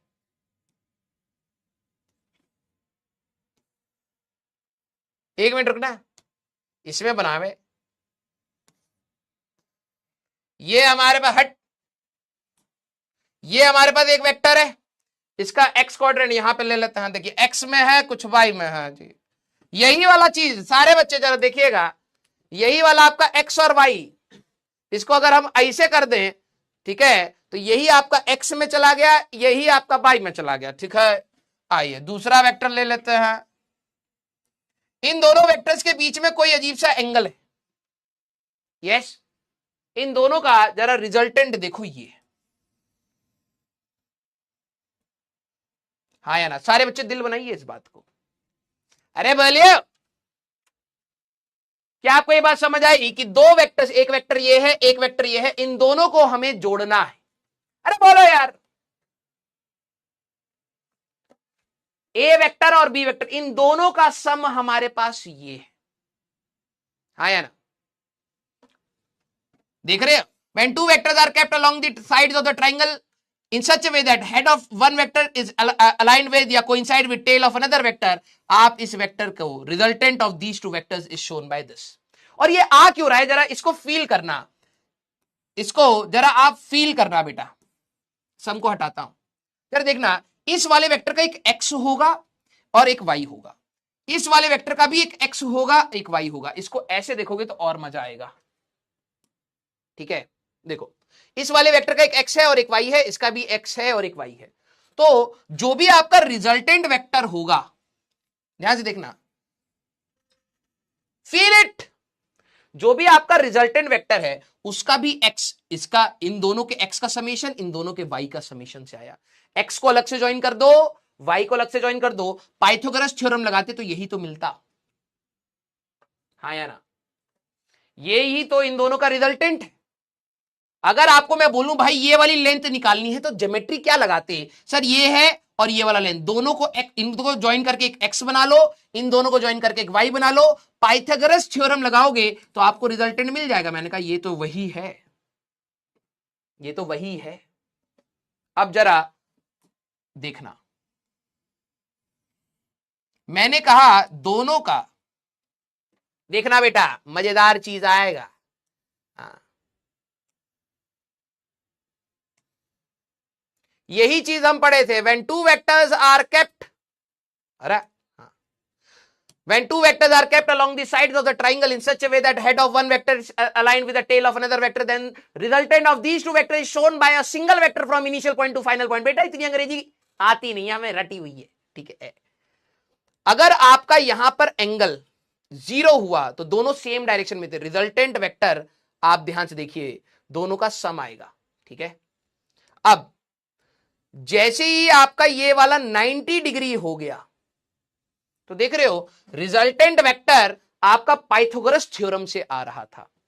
जैसे ही ये वाला वेक्टर आपका अपोजिट डायरेक्शन में हो गया, ए वेक्टर ये है, बी वेक्टर ये है, तो रिजल्टेंट ये बचा ए माइनस बी। क्या आपको ये बात समझ आई? जैसे जैसे इनके बीच का एंगल चेंज होगा तो रिजल्टेंट की वैल्यू चेंज हो रही है। सारे बच्चे लास्ट स्टेटमेंट पर दिल बना दो बस। ये ए वेक्टर, ये बी वेक्टर, ये हमेशा ए प्लस बी वेक्टर ही है। अगर मान लो ये 3 है, ये 4 है, ये हमेशा 3 वेक्टर प्लस 4 वेक्टर ही है, एडिशन ही है। लेकिन जब एंगल 0 था तो 7 हो गया, जब एंगल 90 था तो 5 हो गया, जब एंगल हमारे पास 180 था तो 1 हो गया। जैसे जैसे एंगल चेंज होगा, ये डार्क ब्लू वाले का अगर आप ध्यान से देखें, जैसे जैसे इन दोनों के बीच का एंगल चेंज होगा इसकी वैल्यू चेंज होती रहेगी। बेटा फील कर लो वेक्टर को, इसकी मैक्सिमम वैल्यू ए प्लस बी हो सकती है। इन दोनों वेक्टर्स का मैक्सिमम समेशन कब होगा ये, और मिनिमम समेशन कब होगा ये। अगर कोई बोल देना भैया 3 न्यूटन और 4 न्यूटन को जोड़ दो, तुम कहो नहीं जोड़ सकते भैया, ऐसे एंगल बता। मैक्सिमम वैल्यू 7 हो सकती है जब दोनों 7 डायरेक्शन में होंगे, मिनिमम वैल्यू 1 हो सकती है जब दोनों अपोजिट होंगे। दोनों को जोड़ ही रहा हूं। ये 7 न्यूटन, सारे बच्चे अगली क्लास में स्टेटमेंट आएगा, ये 7 न्यूटन से लेते लेते लेते लेते सारी वैल्यूज ले लेगा up to 1 newton. Maximum 7, minimum 1, depending on the angle. 0 degree रखोगे तो 7, 180 डिग्री रखोगे तो minimum value a minus b या 1 की होगी। क्लियर है क्या? हाँ या ना? तो अगली क्लास में भाई मजा आने वाला है, ठीक है। वेक्टर्स को हम लोग टाइम देके पढ़ेंगे बेटा, ठीक है। वेक्टर्स को हम लोग टाइम देके पढ़ेंगे, लेकिन मजा आएगा, गारंटी है, ठीक है। क्लियर? डीपीपी 1 आप ट्राई करेंगे, डीपीपी 2 ट्राई मत करना, क्योंकि हम लोग स्लो चल रहे हैं। डीपीपी मैं आपको लेक्चर प्लानर के हिसाब से दे रहा हूं, तो डीपीपी 1 ट्राई करेंगे आप। क्लियर? ओके निखिल सर, ओहो नहीं आए, चलिए बेटा तो हम लोग मिलेंगे नेक्स्ट क्लास में। Till then tata bye bye, take care, पढ़ते रहिए, मचाते रहिए।